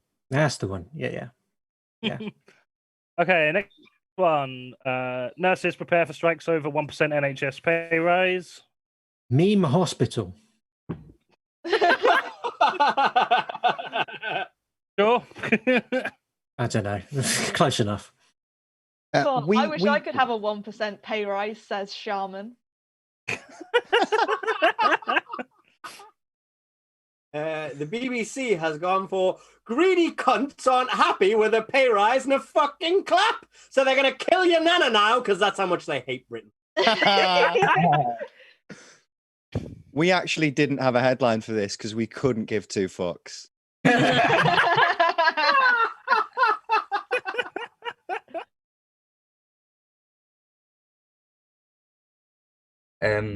Mine was scientists discovered that an extra inch really does count. Nice. Nurses strike over 1% pay rise. Why time, causality, consciousness, the self, and free will are definitely illusions. I definitely read this magazine, Kirstie. Thank I've not given you any points so far, but I really enjoy the concept of it. I'm not gonna lie. I looked at like what skeptic magazines have, and like depending on like which one it is, sometimes they just are conspiracy theorists, and sometimes they are actually debunking conspiracy theorists. And I didn't decide where I wanted to land on the radar. Similarly, with alternative press, I don't know if I'm alt-right, goths, or holistic people. So I'm just going with whichever one works at the time. Mainly I can confirm it is about music, but I like your take on it. Oh, right. Cool. Well, at least I know that going into the last one. Okay, final one. Government buildings to fly Union flags every day. The BBC have gone for the government finally set to acknowledge once and for all what we did for those fucking ungrateful packies.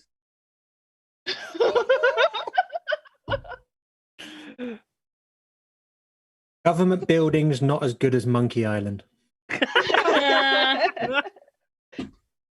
just buildings. factually accurate. Government buildings to fly Union flag every day, and Eddie from Iron Maiden has climbed up all of the buildings and put them there, like what in Iron Maiden's live shows. Like what in Iron Maiden? What they do. Yeah. Or they use their like 3/4 size Spitfire, which they have. Why was anyone surprised that Bruce Dickinson voted for Brexit after all that? Mine was government to shove their compensation for Tory penises in everyone's faces. We've just gone for government buildings confirm royal family very much not racist. Lovely stuff. Okay, I'm going to total up the scores of that round now. So chat amongst yourselves for a minute. How is everyone? What toasters do you all own? Very. I don't. Oh, wow. We were just like, at the start of the year, we were like, oh, maybe we should buy one because mine went missing. And then we were like, you know what? We'll just use... Did it run away? You know what? It was. What are you doing to it? Do you know what? It was a 4-slotted toaster, so that shit was huge. So Ooh. it was where it is. Hello. It's nowhere. I know someone was doing well, and it's just. And now it's gone. So now we just use the grill. Oh, Yeah, that Oh, works. that's a sad story. Yeah, like and toasters are only like 20 quid. We just can't be fucked. Someone's speed running their sandwiches. But it's really difficult like, when you're sort of in it. Like I've been staying at a house that my friend is renovating because he's getting deliveries, and I just want to fucking hear myself think and not think without the thoughts of killing my family downstairs. But nonetheless, moving on from my empathy for Chris Benoit, at that renovated house, and like when you forget to take things like just basic things, it's a real fuck up sometimes. Like I forgot to bring like a colander or a sieve, and I made some pasta and was like, oh for fuck's sake, and I had to like fork each individual piece of pasta out and like drain it back into the pan before it went into the plate. It's really difficult when you lose something that you take for granted that's like very basic. See, we're just broke, stubborn students. So like, I mean, like, how do you fuck when you got COVID?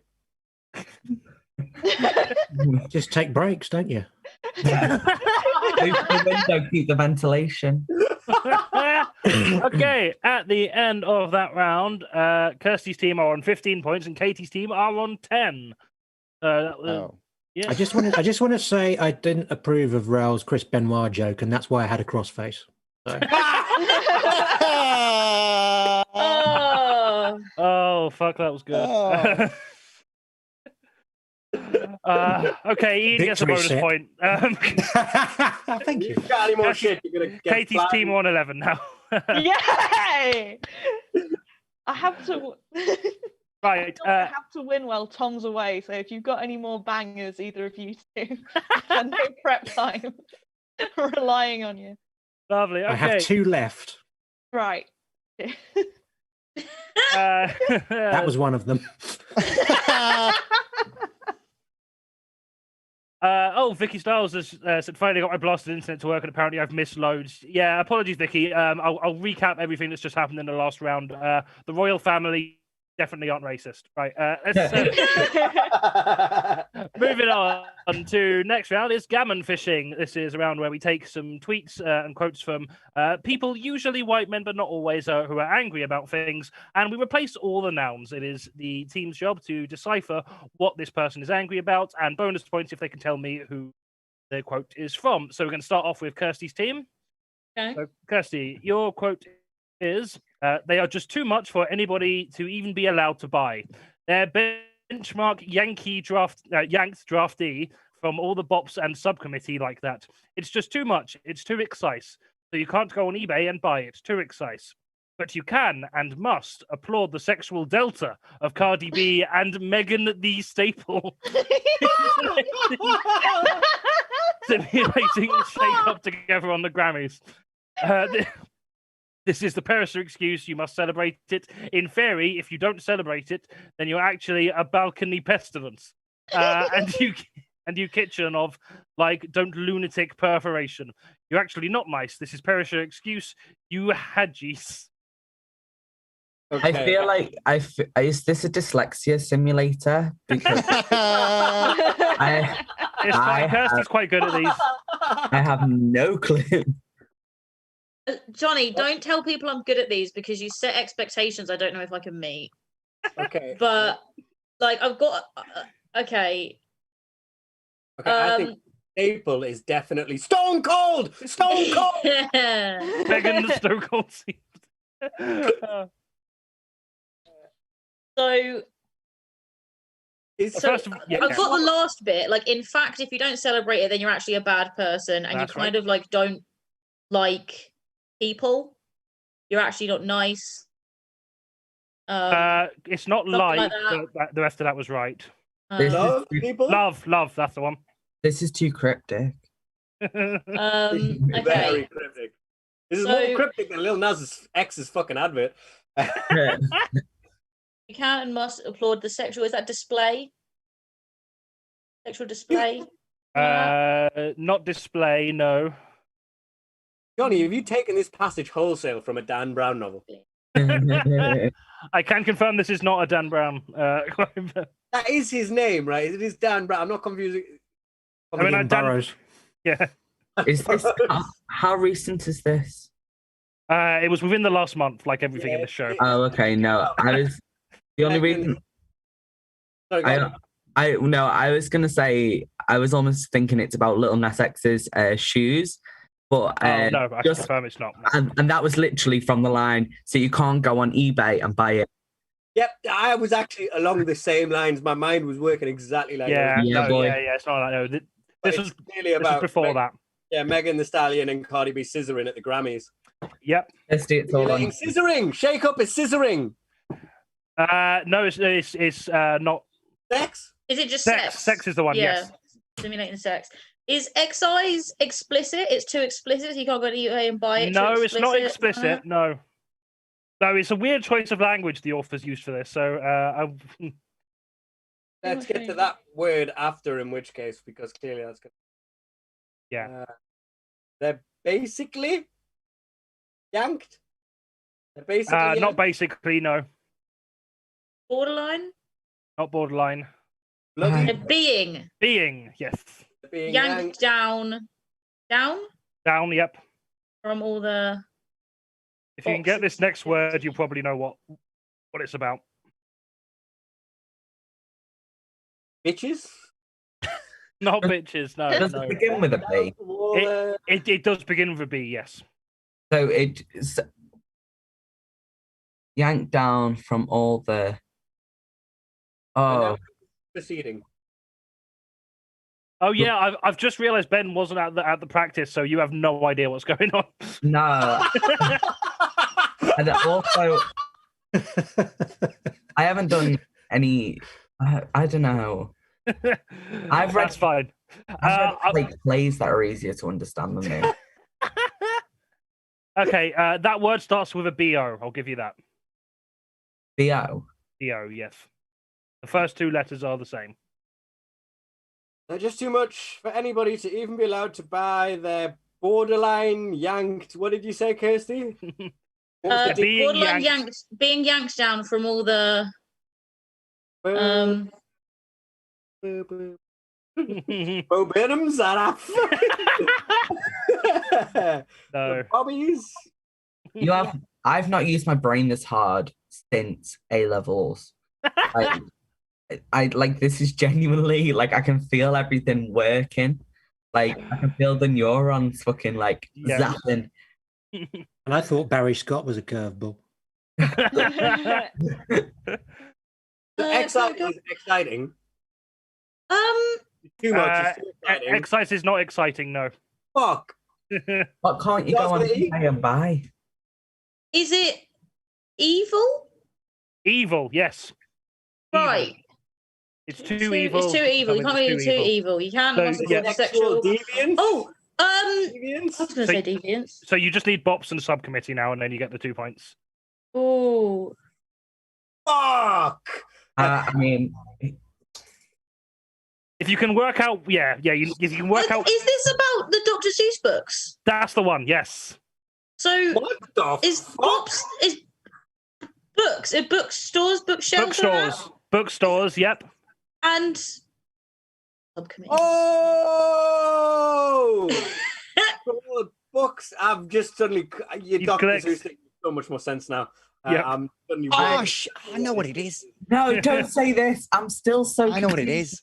Didn't someone say that? Like, is this about that guy who was like, "Oh, not being allowed to say the N-word makes you Hitler" over the Dr. Seuss books? Oh, I think you might be thinking. Yeah, I think that was also him. That wasn't in this quote. But okay, to be fair, I don't think I've read this whole quote. I think I've just got like the vibes of everything happening together. Yeah. What you've said, Kirstie, subcommittee is clearly some sort of synonym or something similar to a bookstore. Where else you would pull a Dr. Seuss book or not allow it? Streaming service? No, not streaming service. Sites? I'll just say, look at the two words after it, and it might make it easier. Like that. Spaces like that? Like that. Shit. It's not shit. Spaces. Similar. Stores Not like shit. that. Shops like that. Stuff like that. Stuff like that. That's there. There you go. Oh my god! It's like the most nothing word. And I was like, oh, what fits there? Just the word that means nothing and fits in every word. That's the one. Yeah. What's going on? Yeah. So here's the full quote.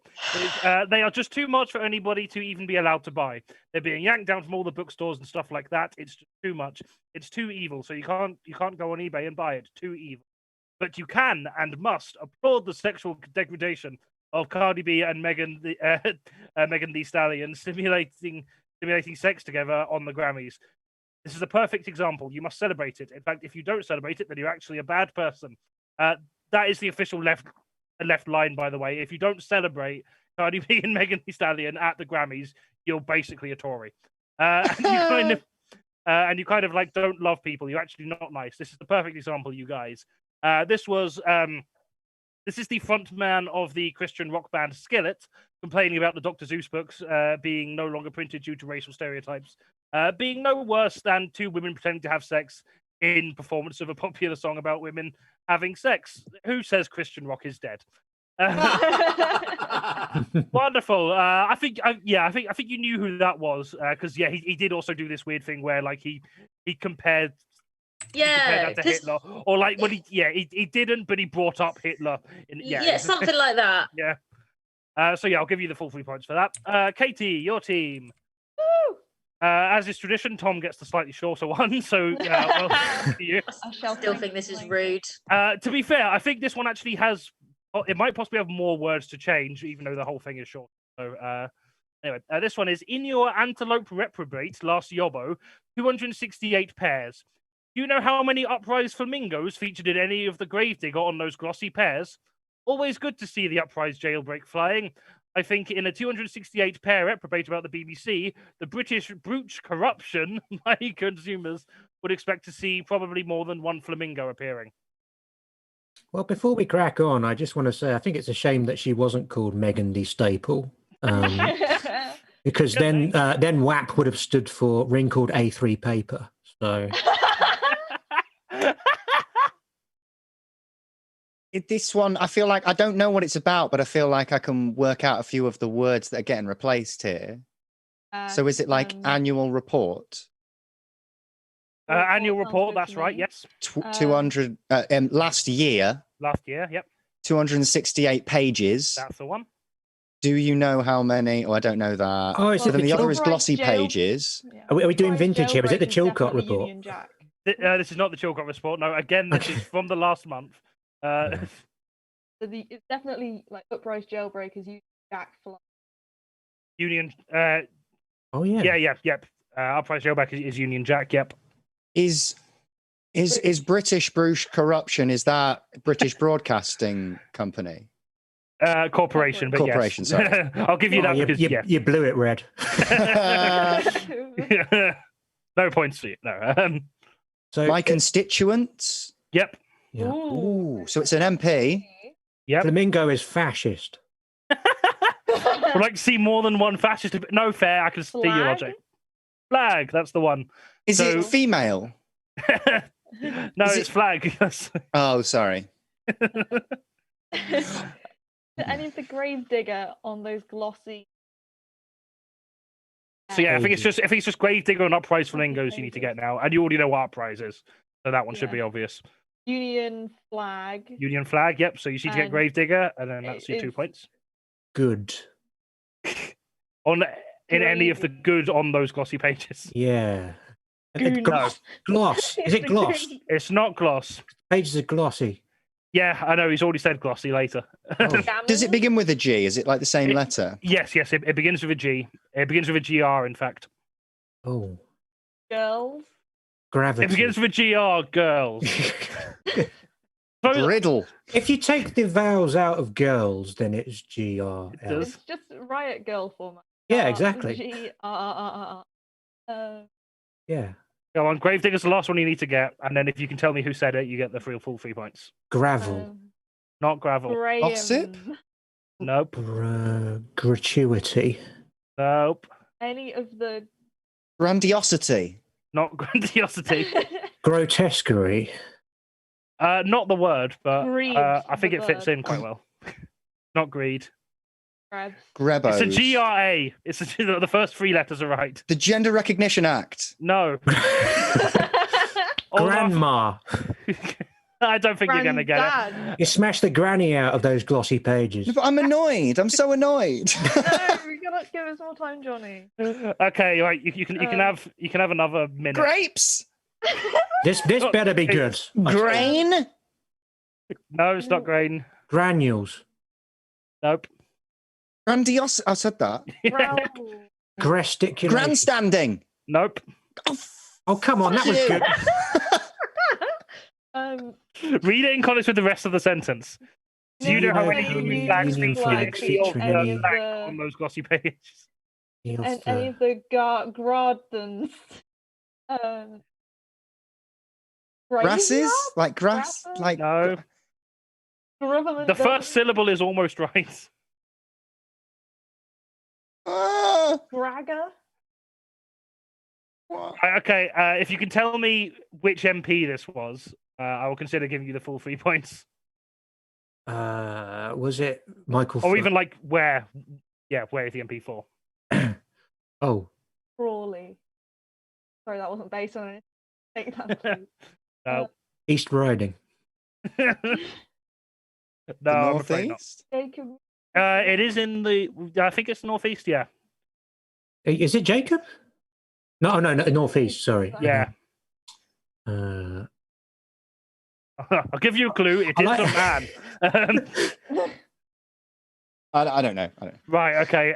Well, you get the 1 point. Ben Bradley? I don't know. No. Yeah, you get the 1 point for forgetting all the words. So the full quote is, in your annual report last year, 268 pages. Oh, for God's sake. Do you know how many Union flags featured in any of the graphics on those glossy pages? Graphics. Always good to see. I'm genuinely baffled you didn't get that. But who uses the term graphics? Unless Johnny. he's talking about like booting up his computer and playing a bit of GTA 5. Also, What's he on about Johnny, graphics? Graphics. What the fuck? You describing Norfolk as being in the north? No, yeah, that. Yeah, It's north of Watford. It counts as the north. Yeah, No, that's they just why I meant was it's kind of. north. Yeah. Yeah, no, yeah. I as I was saying, I was like, it's not really northeast, but I'll. And it's north Yeah. and it's east. Yeah, exactly. Or is it west? I don't even fucking know. Always good to see the Union Jack flying. I just think in a 268-page report about the BBC, the British Broadcasting Corporation, my constituents were expecting probably more than one flag appearing. That was James Wilde, MP for Norfolk, complaining to the BBC Director General Tim Davie about there being only one Union flag in any of the graphics on the annual report, which I get how he feels, to be fair. I too am mad when I'm given reports at work and they're not even accompanied by at least 20 blown up pictures of my face. It's like you don't even want me working for you. So at the end of that round, Kirstie's team are away in the lead of 18 points and Katie's team are on 12. I like how basically you were like, oh, these people don't know the word graphics, but they must know who James Wilde is.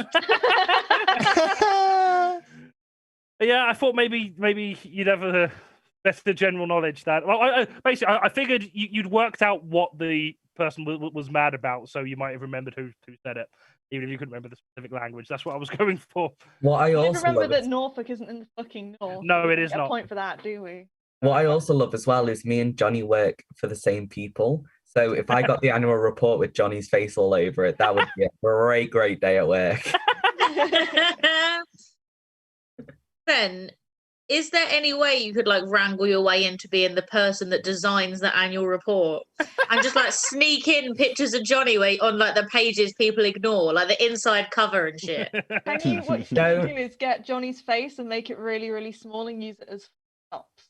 I mean, Yeah, or like make it really, really small and put in a slightly different expression in the bottom corner, so people don't look because they think it's just a page number, but actually it's a flip book of Jonny pulling faces at you.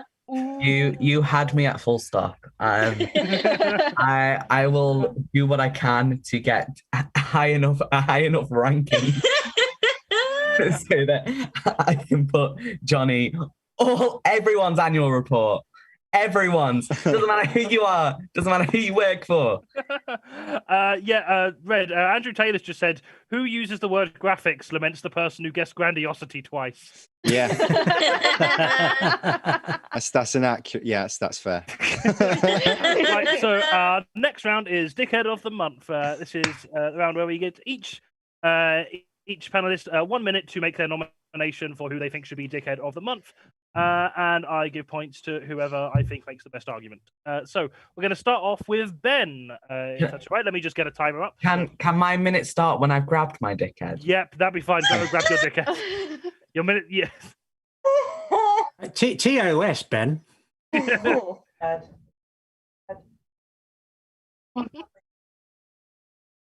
good baby. A good baby. Dickhead. Good baby. Now this is Meatball, Go. Time to start. who is my dickhead of the month, and this is because what he started doing is they get free roam. So him and his brother Spaghetti get free roam time on my bed, and what he started doing is started crawling on the radiator, crawling to the end, waiting for me to put my hand out, crawling up my hand, getting on my shoulder, getting back on the bed, and going, a radiator. This rat has me trained better than I have him trained.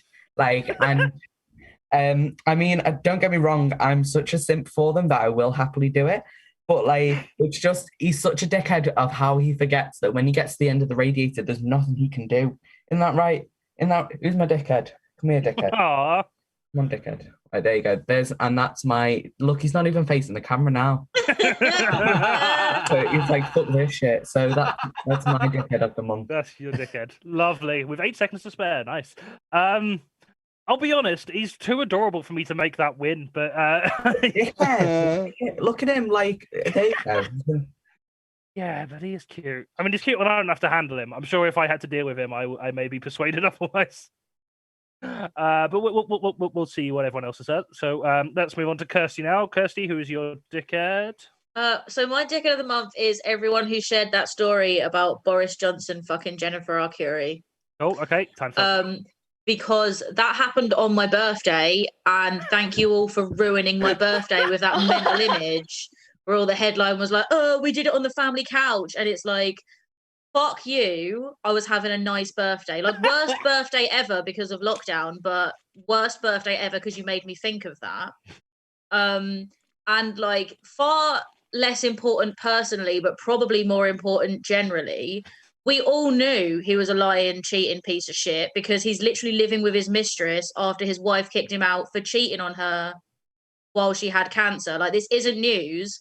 I can only assume it's in all of the Tory ass-kissing newspapers to hide the fact that he's taken up kicking children in the face as a hobby, which they should be reported on instead. Love it, yeah.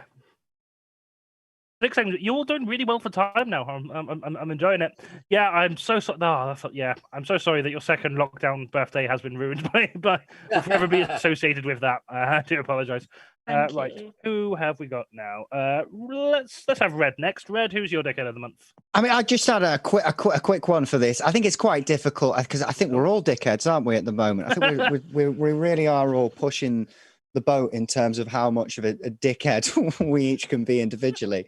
But I think we can all agree that right now, the biggest threat to Western culture is Zack Snyder. I think that's fair. I think that's a fair thing to say. Look, my thing with it is like, because it's blown up on the internet, and I just like the narrative is quite strange because people saying like it's a masterpiece, and I genuinely think the only reason they think it's a masterpiece is because it was a movie that was 4 hours long, and they were able to pause it, have a shit, eat some food in the middle, like do whatever you want to do. Like, I think if they went into an IMAX cinema and were forced to pay 15 quid to see 4 hours of fucking Transformers again, I don't know. Like, yeah, the thing, it's better than Whedon's, but that doesn't mean it's a good film. It's a better film, but it's not a good film. I haven't got any jokes. That's fine. That's your time now anyway. Oh, lovely.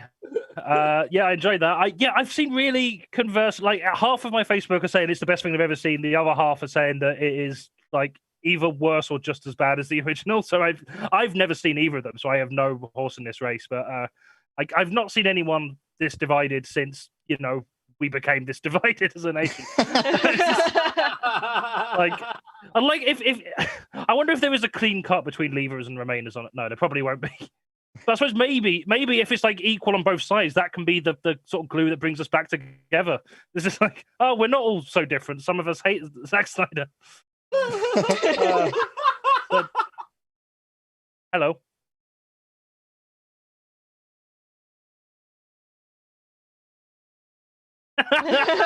Sam has just asked me to inform you all that in honor of Zack Snyder, the rest of the stream will be in for free. Are you actually going to do that? Look, you just cut off. See, it makes everything shit.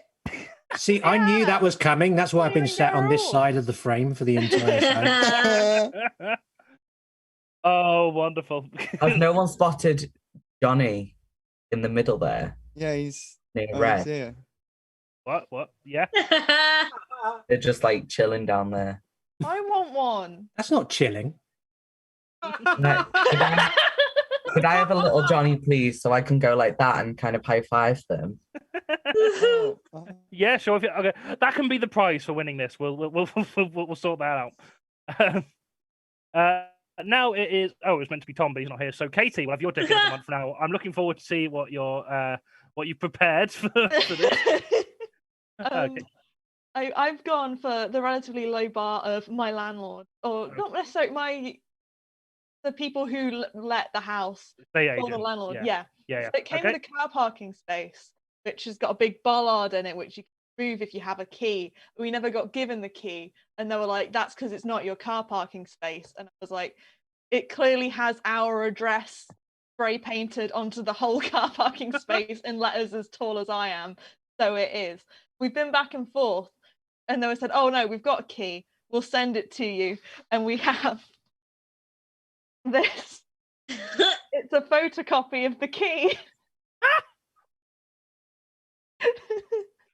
So this, unsurprisingly, hasn't opened the bollard. We got them to deliver it in person today because we were having an inspection. We're just like, "Yeah, we'll send it you." And then this just arrived, and they were like, "Oh, beforehand we need to get you to sign it." I'm trying to cover all of the important details.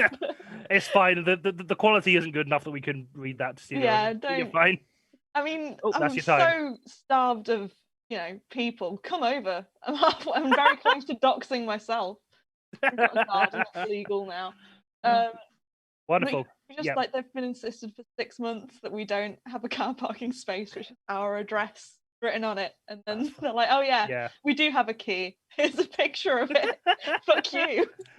Wonderful. Your time finished a while ago, but I wanted to let you finish. Oh. That's all when good. I hear stuff like this, I want to join ISIS. They have the right. Why are they idea. really good landlords? I was going to say, does ISIS not have landlords? Association. No, they're really socialist. The thing about conservative Muslims is they're genuinely, as terrible as they are, like when I'm talking about Islamists, as terrible as they are, they're actually really socialist and believe in like redistribution and don't believe in capitalism, which, when I hear stuff like what Katie's going through, I'm like, fuck it, I'm a join. Right, and can I just say, thanks. Appreciate it. So Katie is basically responsible for radicalizing a whole new generation to. Their estate agent. Their estate agent is responsible. Yeah. Like, to be fair, if ISIS did make it their marketing campaign, you don't have to deal with landlords. That's like every millennial, like, yes, mate. You know what? Count me in. And they'd still be better than my second-year student letting agency. Oh, God, 100%. Yeah. Student landlords are the only thing worse than landlords. Oh, I have stories. Yeah. You say this, but like I have a lot of friends of mine who are like, you know, Muslims who sort of grown up at least with, you know, reference or like they're in the space of conservative Islamism. And you got to bear in mind, particularly at a time like now, a lot of these kids are just sat at home, bored as shit, no purpose, no direction. And they're like, I'm going to work in an office or like car phone warehouse or like a call center all my life. And I'm still not going to afford a home. And then ISIS are like, we will provide you a home, no letting agents, no landlords, and you get a job and it's kind of cool. You'll be on the front pages of the papers. Raul, you can stop. I was sold like 10 minutes ago. Yeah. The idea that ISIS would have like a recruiting agent at trans LGBT plus comedy nights, that would be amazing. That would be fun. So I wasn't paying attention properly. Is ISIS Raul's dickhead of the month then? No, we've not even started that yet. Well, then the opposite. The opposite. I should do an opposite round sometime to inject some positivity into the game, but not this time. Right. Yeah, let's get on to Ian's now. Ian, who is your dickhead of the month? I would like to nominate my dentist. Okay. Because he has not scheduled an appointment with me for 3 years. Right. He just won't. Basically, right, what happened was he sent me a text 3 years ago saying, we've got these times available. Can you do them? Press 1 for this time, press 2 for this time, or press 3 for more options. I pressed 3. They then sent me a few more times. Press 1 for this time, press 2 for this time, press 3 for more options. I pressed 3. They then gave me more times, 1 for this option, 2 for this option, 3 for more times. I pressed 3. And then I never heard from them again. So sorry about my teeth, everyone, tonight. But my dentist just refuses to see me. So he is my dickhead of the month and has been for the last 3 years.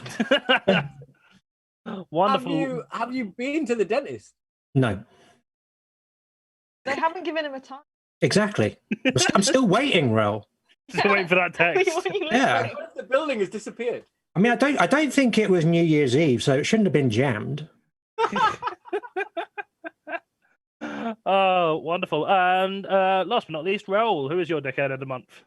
My dickhead of the month is anyone that thinks that Priti Patel should be sacked for spending £75,000 on her eyebrows when she literally had to resign from government from trying to siphon British taxpayers. That's ours. Our money off to fund a hospital for ISIS, my heroes.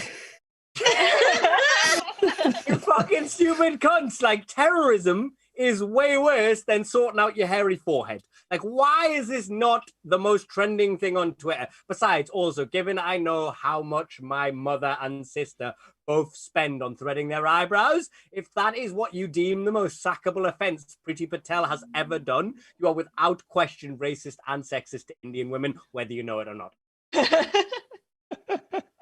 Yeah, fair point. Hey, you've got like 20 more seconds, or are you finished? Have I preached the gospel of ISIS? I mean, I really... Wow! Have I preached the gospel of ISIS? Christ, I will. My head will not be attached to his body tomorrow, guys. Oh, what are ISIS policy on dental plans? In school, like when I was in high school, we got a lot of posters just before I left about radicalization and how to avoid it. They didn't warn us about Blizzard comedy.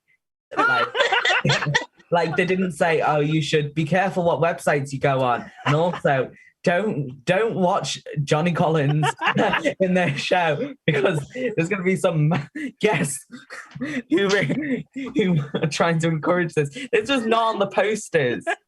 Jonny Collins was the actual person like messaging Shamima Begum. He got Yeah.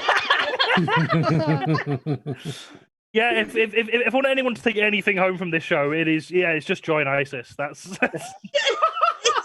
Okay. The thing is, it'll make them more famous and more rich than most of us. There you go. You can't spell blizzard without ISIS. Kind of. Some of the letters, yeah.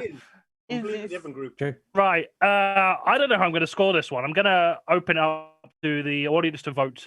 So I've narrowed it down to Kirstie's Dickhead of the Month, which was everyone posting about Boris Johnson's mistress. Red about Zack Snyder, and Raul about more about the joining ISIS stuff, but also the about people missing the whole point of the Priti Patel. Oh, I didn't realise we were supposed to be convincing. So I don't know, what do people in the chat think? Damn. I will take your votes into account to decide who gets the full points for this one. What have we got? Can I use my last 8 seconds to say that my Dickhead of the Month wouldn't get back in his cage when I took him back? That's why I was over there for fucking ages. He like crawled on top and was like, "Oh, I wonder what's at the back of the room." And I was like, "Meatball, get in your fucking cage." I was sat there looking at me because he knows. Samantha has just said I have to go for Katie's landlord, but that was not one of the options, Sam. Oh.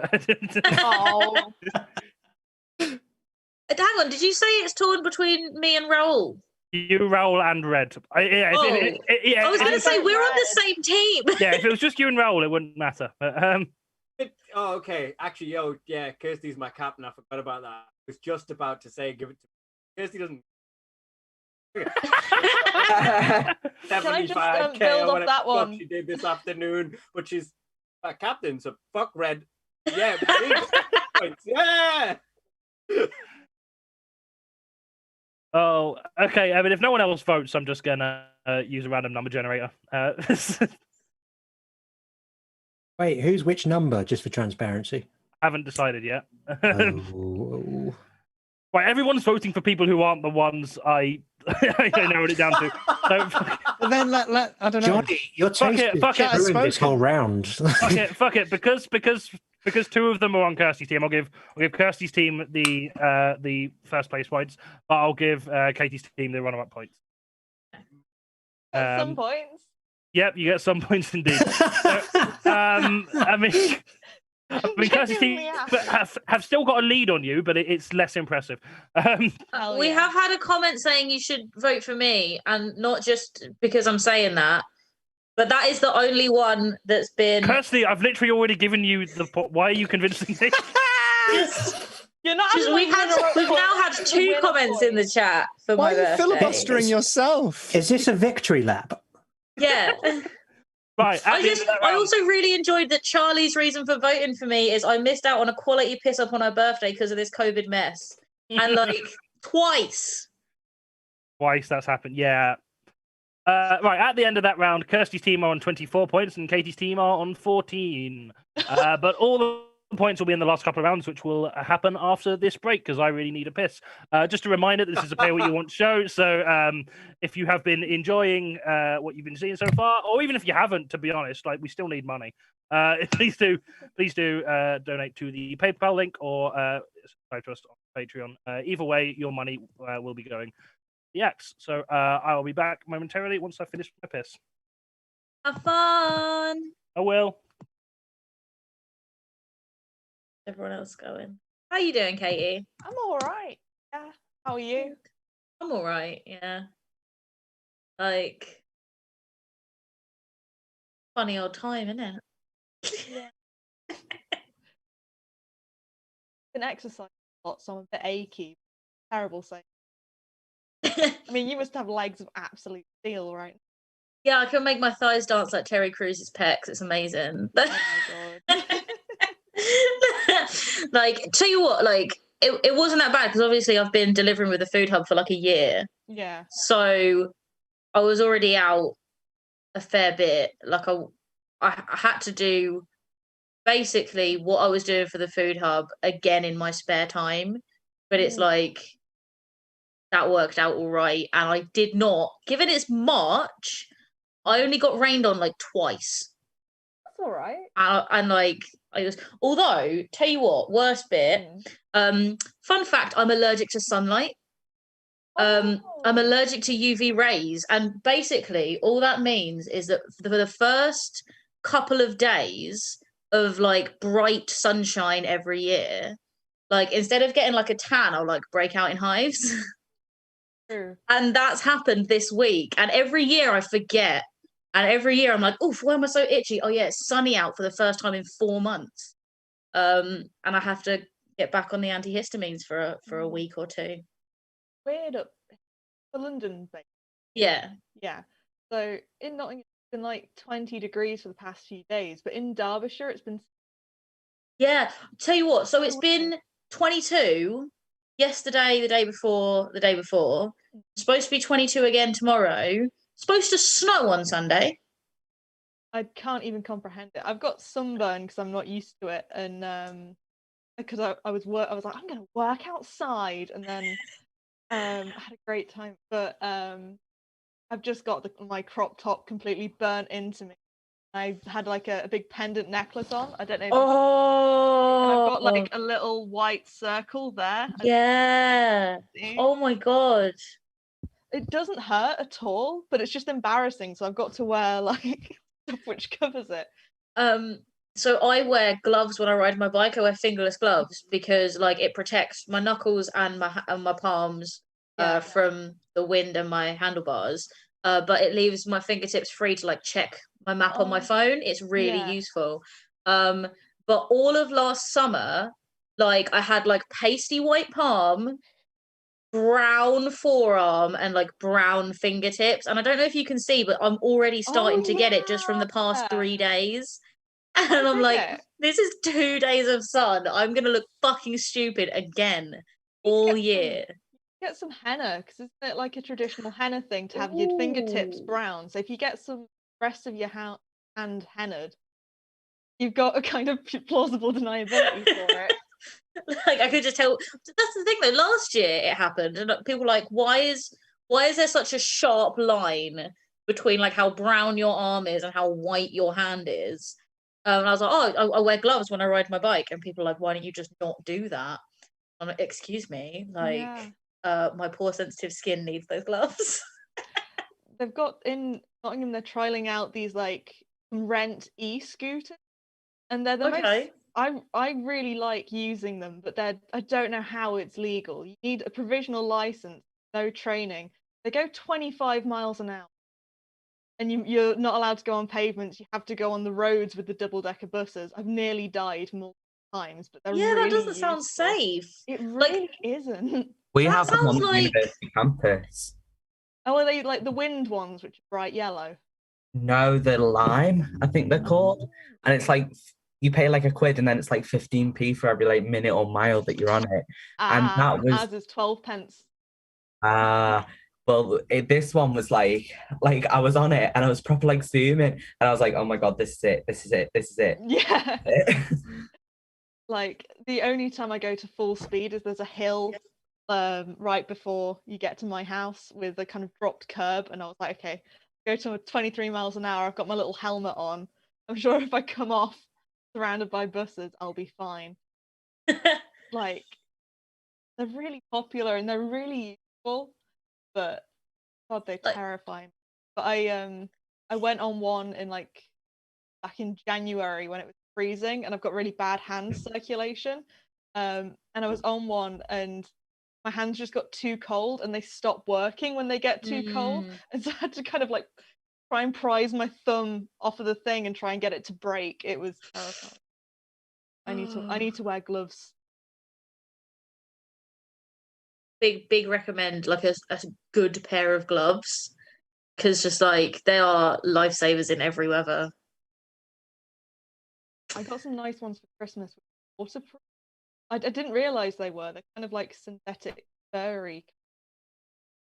But Ooh. when it was snowing, like I don't have to throw like 5 snowballs and then have to go inside and put my hands in boiling water to make them work again. Great. I'm looking forward to if it does snow. Okay, now that like, so basically me doing this like 1,000k bike ride challenge was like, last summer I was going out and riding my bike for like fun and fresh air and getting out of the house and all of that stuff. Like if I had a day where I wasn't doing anything, I would just go for a bike ride, and it was nice and I was healthy. And then over the winter, I only rode my bike if like I'd agreed with the food bank that I would. Like I did not go out for myself, which meant I was like cooped up in the house all the time, and I was getting really grumpy because I wasn't going out and getting fresh air and stuff. So this was sort of like kickstart me to get back into the habit of doing that. But if it snows again, I'm going straight back to the way I was over winter, being like, nice snowing. I don't need fresh air. I can live without it. I've only just started roller skating again. Tell you what, I've seen so many people on like roller skates, just like getting around London on roller skates, and I want to be all of them. I did Like I really want some roller skates. Like I've already got a skateboard I don't use. I don't need more things on wheels, just clutter up my house. I also bought roller skates over the lockdown because I really wanted to get back into it. Because I used to be like a beast at skating. And then I went round a park back home with my sister, and she's just that good that she can just like get on anything and balance on it. Like, you know, skateboards, horses, like she's just dead good at it. And like I did one lap of the park, shit myself, took them off and just carried them around while she was like going backwards. And I was like, you're such a bitch. Why are you so good at this? You should not be better than me. I've just got used to going backwards. I've got past the tiny little baby step. Do it. But they've locked the Arboretum now, so I've got no smooth ground near me to skate. I don't know if you saw there was like an 100-person fight in the Arboretum, and they're like, no one can go to the park.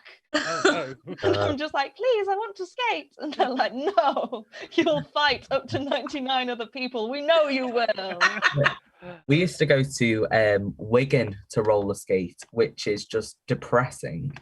Like, and it was I think it's Europe's biggest roller rink, and it's huge, but it's in Wigan. So you know, you really have to balance it out. Like, you know, you really want to skate there. But I did. I dressed it. We went for Halloween once, and my Halloween costume was Amy Winehouse. It was not a look. I literally had like. Amy Winehouse Was that on before roller she skates died? is Everything. I don't even know. I mean, He wasn't even only born like when 6 she was years old. It alive. can't have been. Oh yeah, true. Can I just, with the amount of people just in this chat that either have skates already or have been seriously contemplating it, what I'm taking away from this conversation is Blizzard Comedy official roller derby team. I I'm agree. good for it. I've been wanting to start a gender non-specific girl gang for ages. I want jackets. We'll get matching jackets, Yeah. matching rollerblades. We'll like swan up, like looking like we're in Greece, Mine does not. but on rollerblades. How about an ISIS rollerblading team? I think that's They'll never That's see not, it no, coming. because that's not the type of blade they're thinking of. On that note, let's carry on with the show. We are running like 10 minutes behind, which to be fair isn't as behind as we have done previously, so that's all right. Okay, our next round is it's a great debate. So this is the round where I'm going to be assigning you all different characters, and we're going to be debating a big topic that has been in the news this month. This month, we're going to be debating the police crime sentencing and courts bill, the bill that has sparked controversy for essentially making protesting illegal or causing an annoyance as part of a protest illegal. So we have got with us on the panel today. We've got Ben, who's playing the part of Boris Johnson. Sorry, Ben. We've got Raul, who is playing the part of Chief of Police. I don't know who I'm more sorry to. We've got Kirstie, who is playing Home Secretary Priti Patel. You've all got dickheads, fuck. Jonny, Katie, you sound surprised by this, like you didn't write the characters. Yeah, I didn't really register the balance of it, which is admittedly something I don't do with Blizzard often. But, usually the other way is weighted more. Katie, who is a Guy Fawkes mask salesman. And Red, who is an Extinction Rebellion protester, and Ian, who is an anti-mask protester. So as always, those of you in the chat, if you have any questions for any of the panelists at any point, do feel free to put them in the chat, and we will get round to asking them at the end, assuming we haven't overrun too much. So thank you all for joining me, for joining us today. So we're going to be discussing this controversial bill about. Yeah, I think let's start with just a broad kind of open question. Do you think that protesting should be a prisonable offence? Let's start with Boris. Oh boy, you see, the thing is, oh boy, is we are still in a global pandemic where, oh boy, you see, we should still think of the safety of everyone around us, except from at the Tory conference. Oh boy, therefore, oh boy, therefore, no protest. Oh boy. Thank you for that very coherent answer, Prime Minister. Okay, let's move on to someone who's a bit more on the front lines of this now. Raul, what do you think about this proposed bill, and do you think that protesting should be better regulated or policed, or what do you think about this whole thing? Think whatever master breed.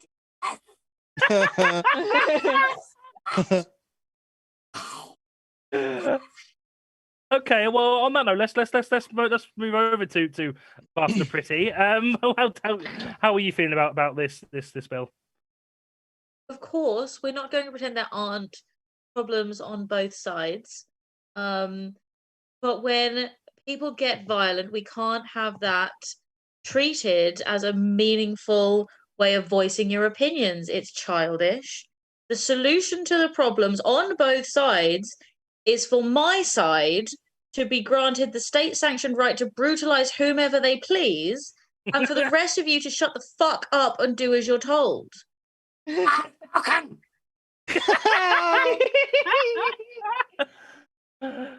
Very, very clear. I like it. I might field more questions to the government directly to you. You do seem slightly more coherent, if more fascisty.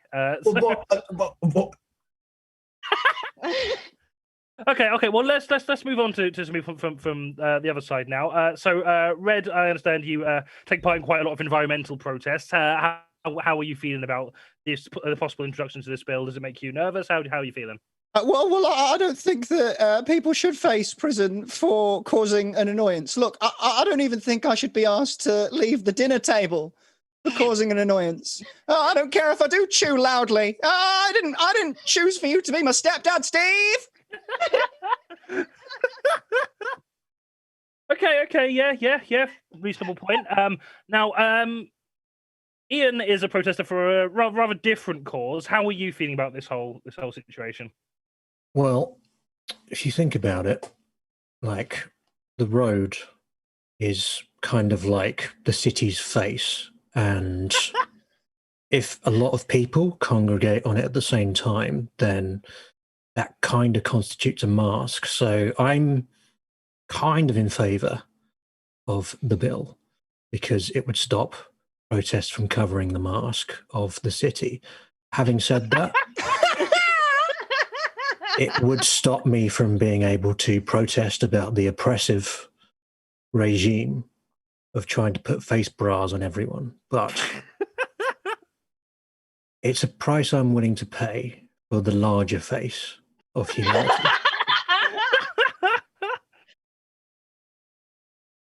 Right. Okay. Yeah. Lots of important, interesting points to think about there. We're going to move on to someone now who makes their living capitalizing off of these protests. We've got Katie joining us.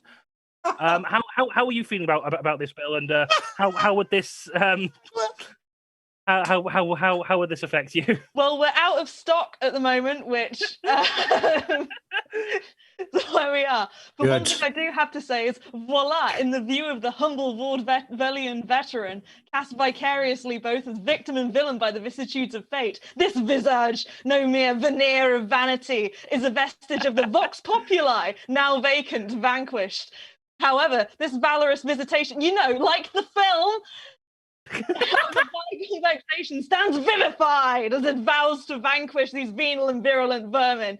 Like in the film, Vanguard is vouchsafing. I haven't read the comic book. Vicious and voracious violation of violation. The only verdict is a vendetta, like the film, held together and votive, not vain, for the value and veracity of which I'm going to move my laptop because I can't see my second screen. Oh, were you reading that? I thought you just knew that. Vigilant and virtuous. Verily, that's not a word. Vichoise of Verge peers, most will boast. Let me simply add that it's my very good honour to meet you, and you may call me Katie Mitchell, someone who sells these funny masks. Jonny, can I just say, I think it's really, really disingenuous of you to platform this person. We can't see the surrounding sections of her eyes, so no idea if she's a cyborg behind there. And I just think you should be more responsible with your platform. Right. Okay. So you have a problem with a cyborg? I'm weaving. It's yeah. Film. All right. Listen, that's the case. Take it off. Just the mask. No sniggering at the back.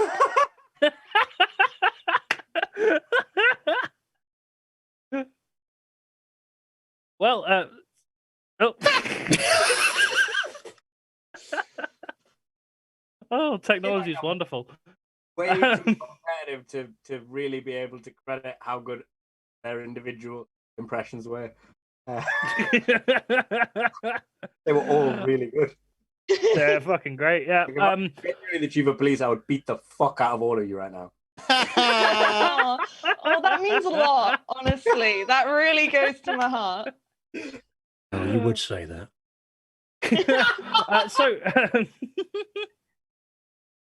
So Ian, you had quite an interesting approach to that first question. So I want to. It wasn't interesting. It was factual. Well, yeah, but, facts can be interesting. But I just wanted to sort of press on that more. Like, do you think that are there ever acceptable times to protest? Do you think that because this whole bill, a lot of people are concerned could completely quash opposition to the government on the streets entirely, and that who knows where that could lead to. So I just wondered, do you feel how do you feel about that? I'm aware that's a complicated question. No, it's not. And please do not patronize me like that. I feel that protests are acceptable the way I do them. Any further questions?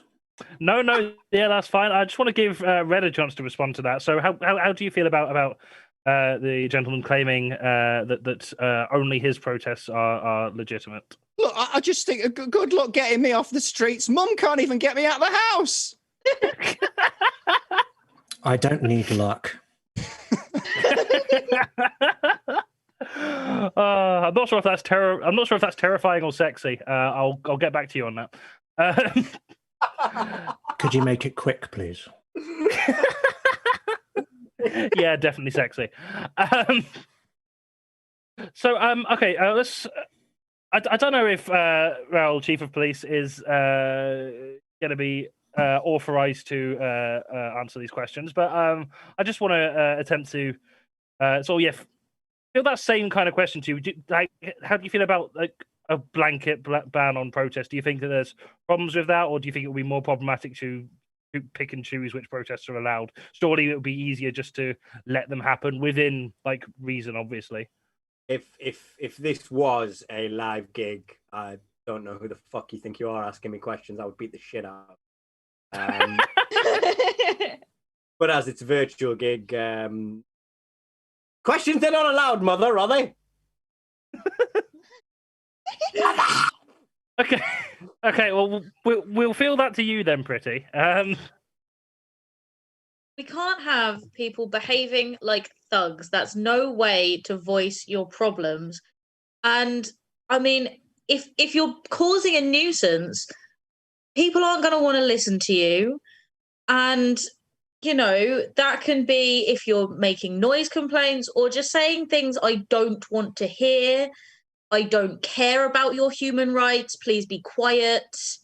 Just keep it to yourself. Otherwise, I'm just going to have to hire more police and give them more weapons. Ms. Patel. Whatever it takes to shut you up. Ms. Patel, you could only say all that just now because you're not wearing a mask. No, it's because I have the backing of like all of the billionaires because I'm letting through the tax laws that let them stay billionaires. And they also own the press and I own the police. So I'm but we can only fine. hear you because you're not wearing a mask. Ian, I will fucking murder you. I will murder you and your entire fucking family. Yeah, well, good luck defeating my brand of activism, which involves doing very little. I'll fucking murder the planet as well. You shut your bitch ass up. To be honest, I shouldn't have joined Extinction Rebellion. I already want to die. To be honest, Chief of Police, you're murdering us already with your oppressive face covering regimes. And that's the fucking point. That's the fucking... I wish it suffocated you. I wish it... Yes, honestly, well, the rest of them have a bit of a fucking point. Like, we are destroying the planet too fucking quickly because we prioritize economic growth over nature. Like, the fucking Guy Fawkes sales... I don't know, they don't really have a point, but fucking, you know what? Capitalism is capitalism. You little shit cunt. You've just smoked too much fucking weed and have too much of an opinion. Nobody's ever fucking told you you're wrong, you little cunt. they may have done, but I couldn't hear them because they were wearing a mask.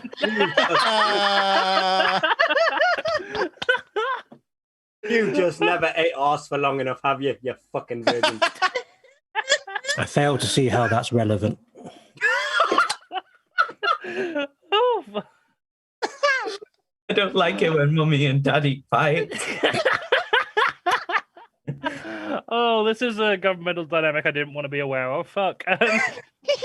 Okay, well, let's scale it back a bit. Let's all of this is a open question, but specifically to the members of the government here today.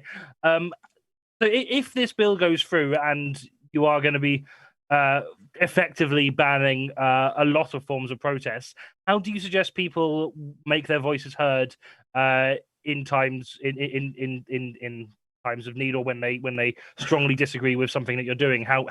What process do you suggest they follow to be sure that they're not being ignored? I don't care. Save your breath. You don't care, right? Well, I'll find some way to shut you up if you try again. I think I've been quite clear. You're all a bunch of fucking plebs, and I'm sick of you. People should be afraid of their governments. Governments be afraid of the people. But as Prime Minister, as we know, I've taken very many marketing campaigns throughout this time. So I've made a new campaign: stay home, use Twitter, and save lives. And that is just to provide them with a nice new blue social media, and that shall allow for protesting. How do you feel about masks? Oh, well, that is the right honourable gentleman has asked a very loaded question, and I choose not to answer. Hey, well, behind this mask there is more than just flesh. Beneath this mask there is an idea. An idea is bulletproof. Don't listen to her. Fucking not. I've shot loads in my life. Idea persists, though. Did anybody see the Snyder Cut? I thought it was really good. Oh, fucking hell. YouTube has just emailed me to say that we're going live. Thanks for that. Good. This needs to be heard. Well, if you disagree, I will fucking beat you. Okay, we're gonna wrap this up in just a moment. So if there's if anyone in the chat wants to ask any questions, please do feel free to put them in. I want to establish, like, the language it uses. It talks about causing an annoyance. Now, what does that mean? Where is the line between, not causing an annoyance and causing an annoyance. I'll field that again to the government representatives specifically, but do feel free to butt in if you have strongly held opinions otherwise. We categorize the annoyance by household income. So if your income is lower than 30,000 a year, then it is automatically classed as an annoyance. However, if you earn over that amount, then it is just a light-hearted, socially distanced, cold conversation with the boys.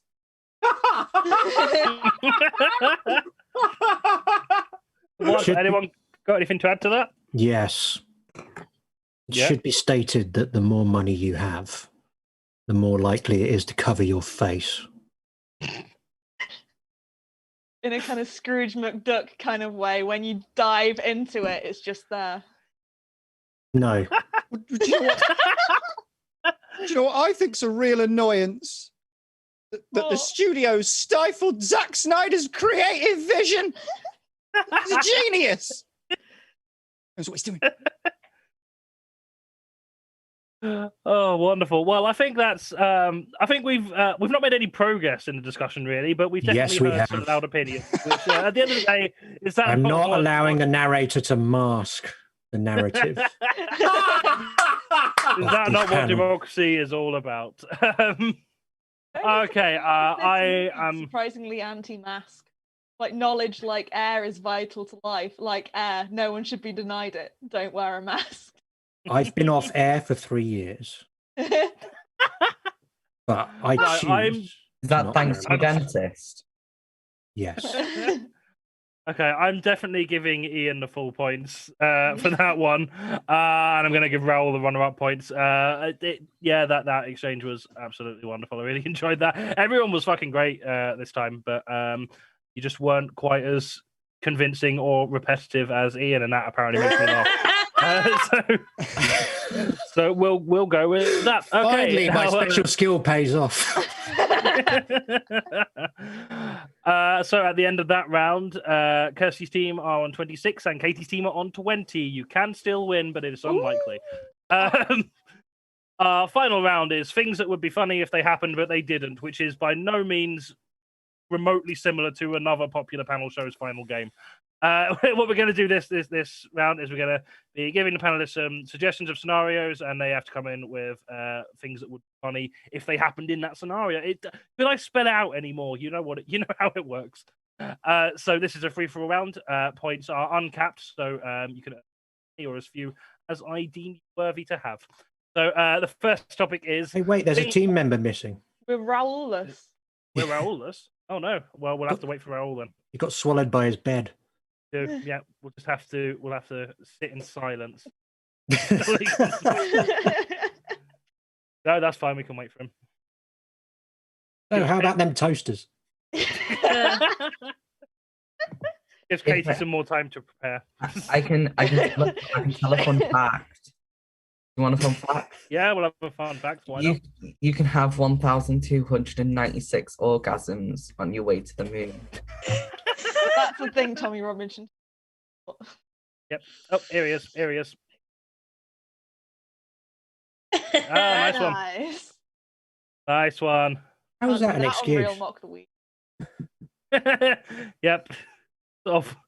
Authentic working class comedy here. You don't get this one. Raul, have you brought in some extra zingers for us? I can try and fucking send them as a non-fungible token.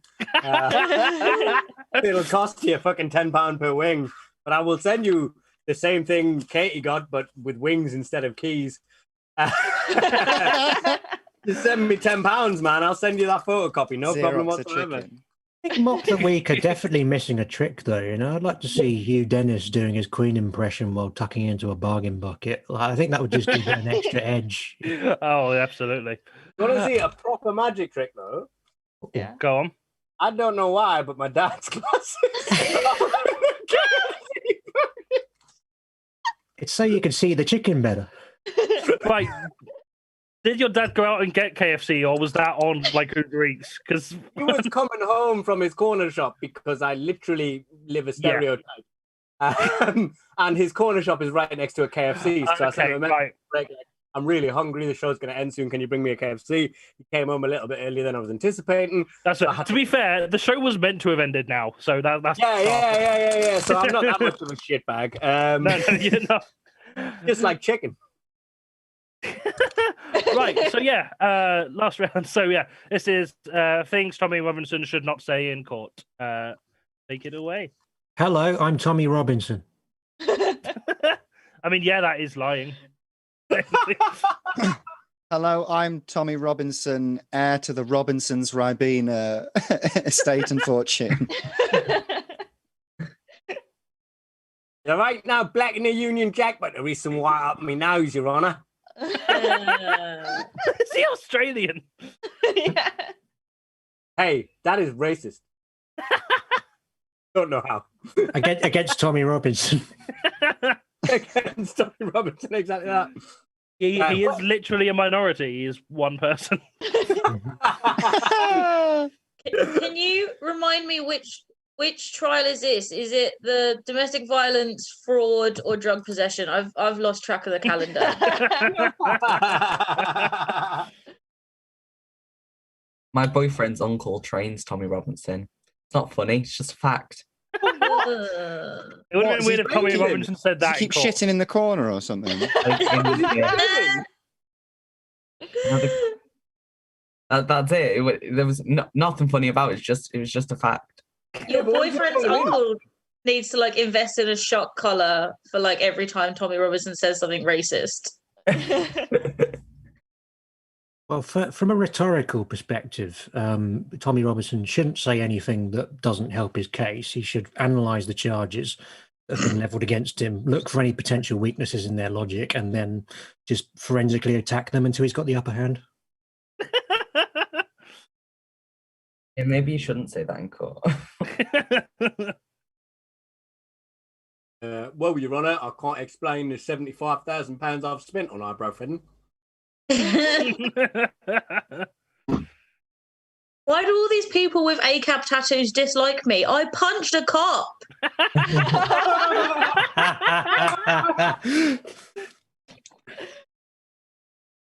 Didn't say I'm Tommy Robinson because that's not his real name. It's actually Michelle Pfeiffer. Right. Tom.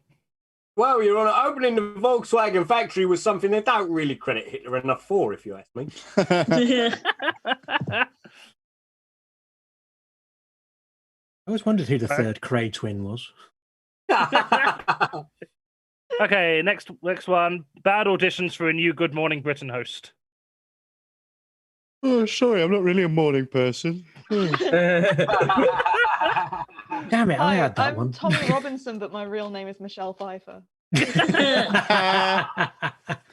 I've not been on TV before, but I did hack a dead child's phone. I have a really similar line that is just that, but all of the other crimes he also did. Hey guys, my name is Raul Kohli, and I think my CV for this job speaks for itself. I was fired as editor of the Daily Mirror, photoshopping British troops torturing Iraqi prisoners of war. I hacked a dead girl's phone, causing her family immeasurable suffering, and I have a successful TV series interviewing and humanizing serial killers. Well, I don't know how you guessed I was Piers Morgan blacked up, but fair play.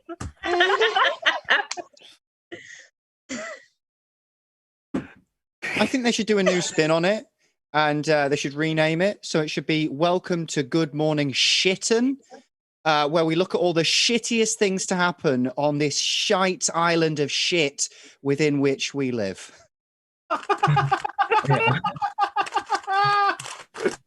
Just be more accurate, you know? Hi, I have been on the show before, yeah. No, yeah, it's me, the two-spirited penguin. It was... Hey, guys, my name is Meghan Markle. How about, hi, guys, I'm a second female anchor?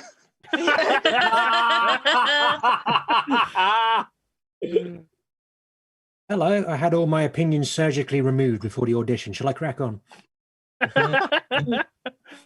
Hi, I think these flags are really funny.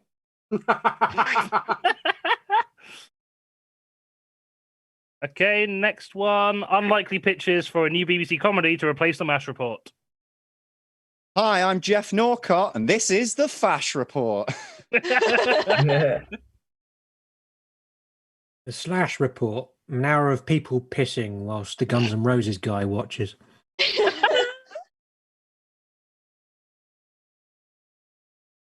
This is the Mash Report, a show where we review different types of mashed potato. No one's saying it. That's right. We are on Big's telly. Yeah, Okay, that'll but- really counterbalance the bias problem the BBC are trying to address.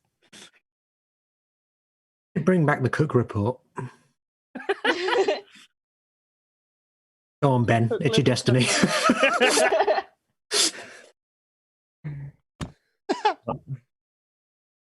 The Tash report, an hour of moustaches being judged by people called Natasha.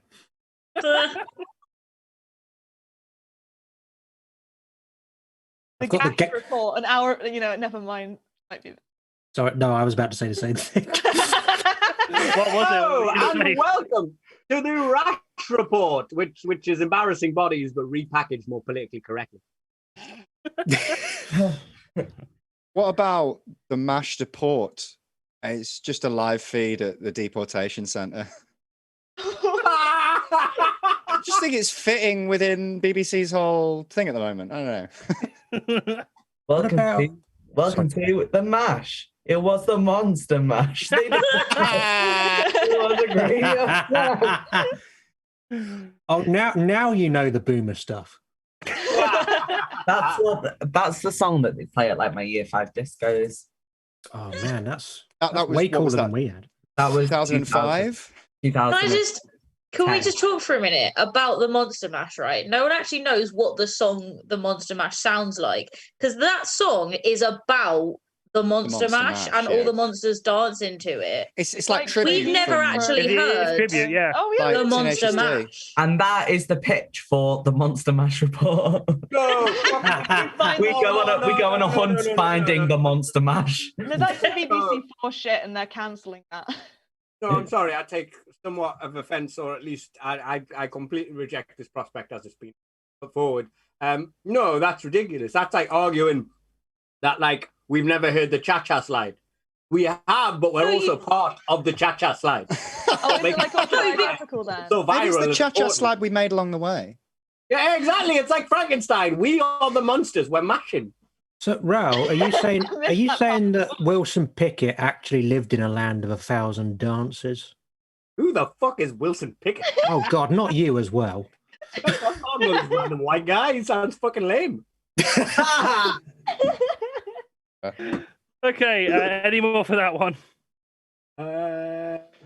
No. Okay, final one. Things an undercover police officer would never say in a club. So who's your favourite grime? I like Stormzy Rascal. You want to come back to mine? What? Don't you know who I am? Oh. I am so not used to being in an environment where there is this many people so closely packed together where I cannot beat the fucking living shit out of them. My shoes are really fashionable. I just imagine them just like leaning in and whispering, Nino, Nino, Nino, Nino. I'm terribly sorry. This is my first day on the job, but like I'm right in thinking we're here to make sure everybody has a good and safe time, right? It's not what they would say per se, but they wouldn't come in dressed like this.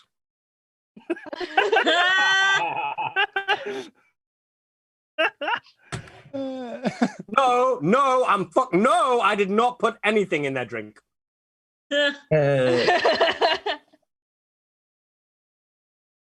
Oh no, it's too dark. How can I racially profile people here?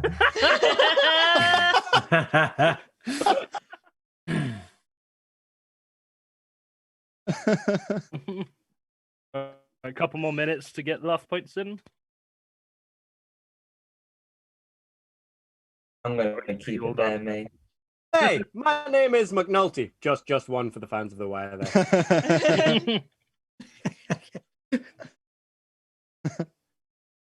Okay. Yeah, I'm PC Mitchell. That stands for proper cocaine. That's what I like. Right, okay, that's the end of that round. Before I announce the final scores, I just want to say thank you everyone so much for watching. Again, this is a pay what you want show, but unfortunately, none of the acts have access to pay what you want food. So if you have enjoyed tonight and would like to support the arts, which no one else is, you could well, not no one else, but the people who have the power to actually reasonably support it are. So if you are in a position to donate some money to the PayPal or subscribe to us on Patreon, that money will be going towards the acts. Or if you're not able to do that, that's fine. You can help us in other ways. If you just shout about us on social media, we're on Facebook, Twitter, and Instagram. Spread awareness. More people come to the shows, more people end up donating. So that is all good. So I'm now going to announce the final scores. Katie's team had a very impressive 32 points, but Kirstie's team is today's winner with 36 points. Yay! Woo! It's respectable. Please let Thom know I am going to commit cuckoo directly after this. Oh. Wonderful. Why are you going to play a Japanese number puzzle? I really hate numbers. You know what? I'm starting to come to the conclusion that the anti-mask protester and Ian are the same human being. That wasn't an impression. That was just... Yeah, well, I think you're chief of police, so deal with it. If I was chief of the police, this country would be a lot more fucking diverse. No, it wouldn't. They'd all have joined ISIS. Yeah.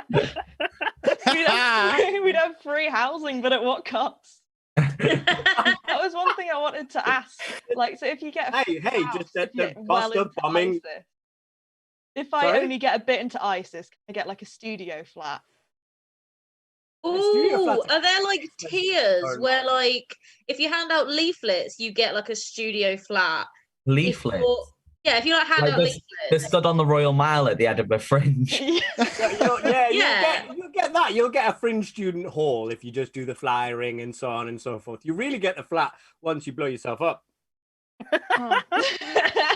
I like those odds. Right, thank you again everyone so much for joining. We've just posted all of our social links in the chat. We also have a Discord server now. The link is in the chat. Please do join that if you haven't already. Some of us usually hang out after the show. I don't know if anyone is tonight, but I'll be there. So if you want to come hang out with us on the Discord server for a little bit, you're more than welcome to. Like I say, link is in the chat, so join if you haven't already. And otherwise, I think what's left to do is, huge shout out to all of our Patreons who have been on screen multiple times throughout the show. Also Andrew Taylor, who is a Patreon, but we have not added him to the thing yet. So I apologize for that, Andrew. We'll do that for the next show. So thank you to all of our acts and of course a wonderful producer Sam, without who this show would literally not exist, as Monday proved. We are back with a stream, this time going to be on Twitch actually, so follow us on Twitch if you're not already, on the 18th of April, which is going to be our birthday show, where a whole host of Blizzard comedy favorites will be joining us to look back on the last year of Blizzard comedy and take a much needed break from news. So that's nice. And we'll be back here for our next regular show on the 26th of April with Mark Grimshaw, Genevieve L. Walsh, Hannah Platt and Laura Monmouth, where we will be discussing the news events of April, including Nish Kumar and Rachel Parrish join independent comedy club Blizzard Comedy as the new team captains, plainclothes police officers to be stationed inside the house of every single woman living alone for their own safety, and the upcoming JLS reunion will be the final push it takes for the nation to set aside our differences and beat the pandemic. So I'm Jonathan Collins. Jonathan, I've not used that name in ages. I'm Johnny Collins. See you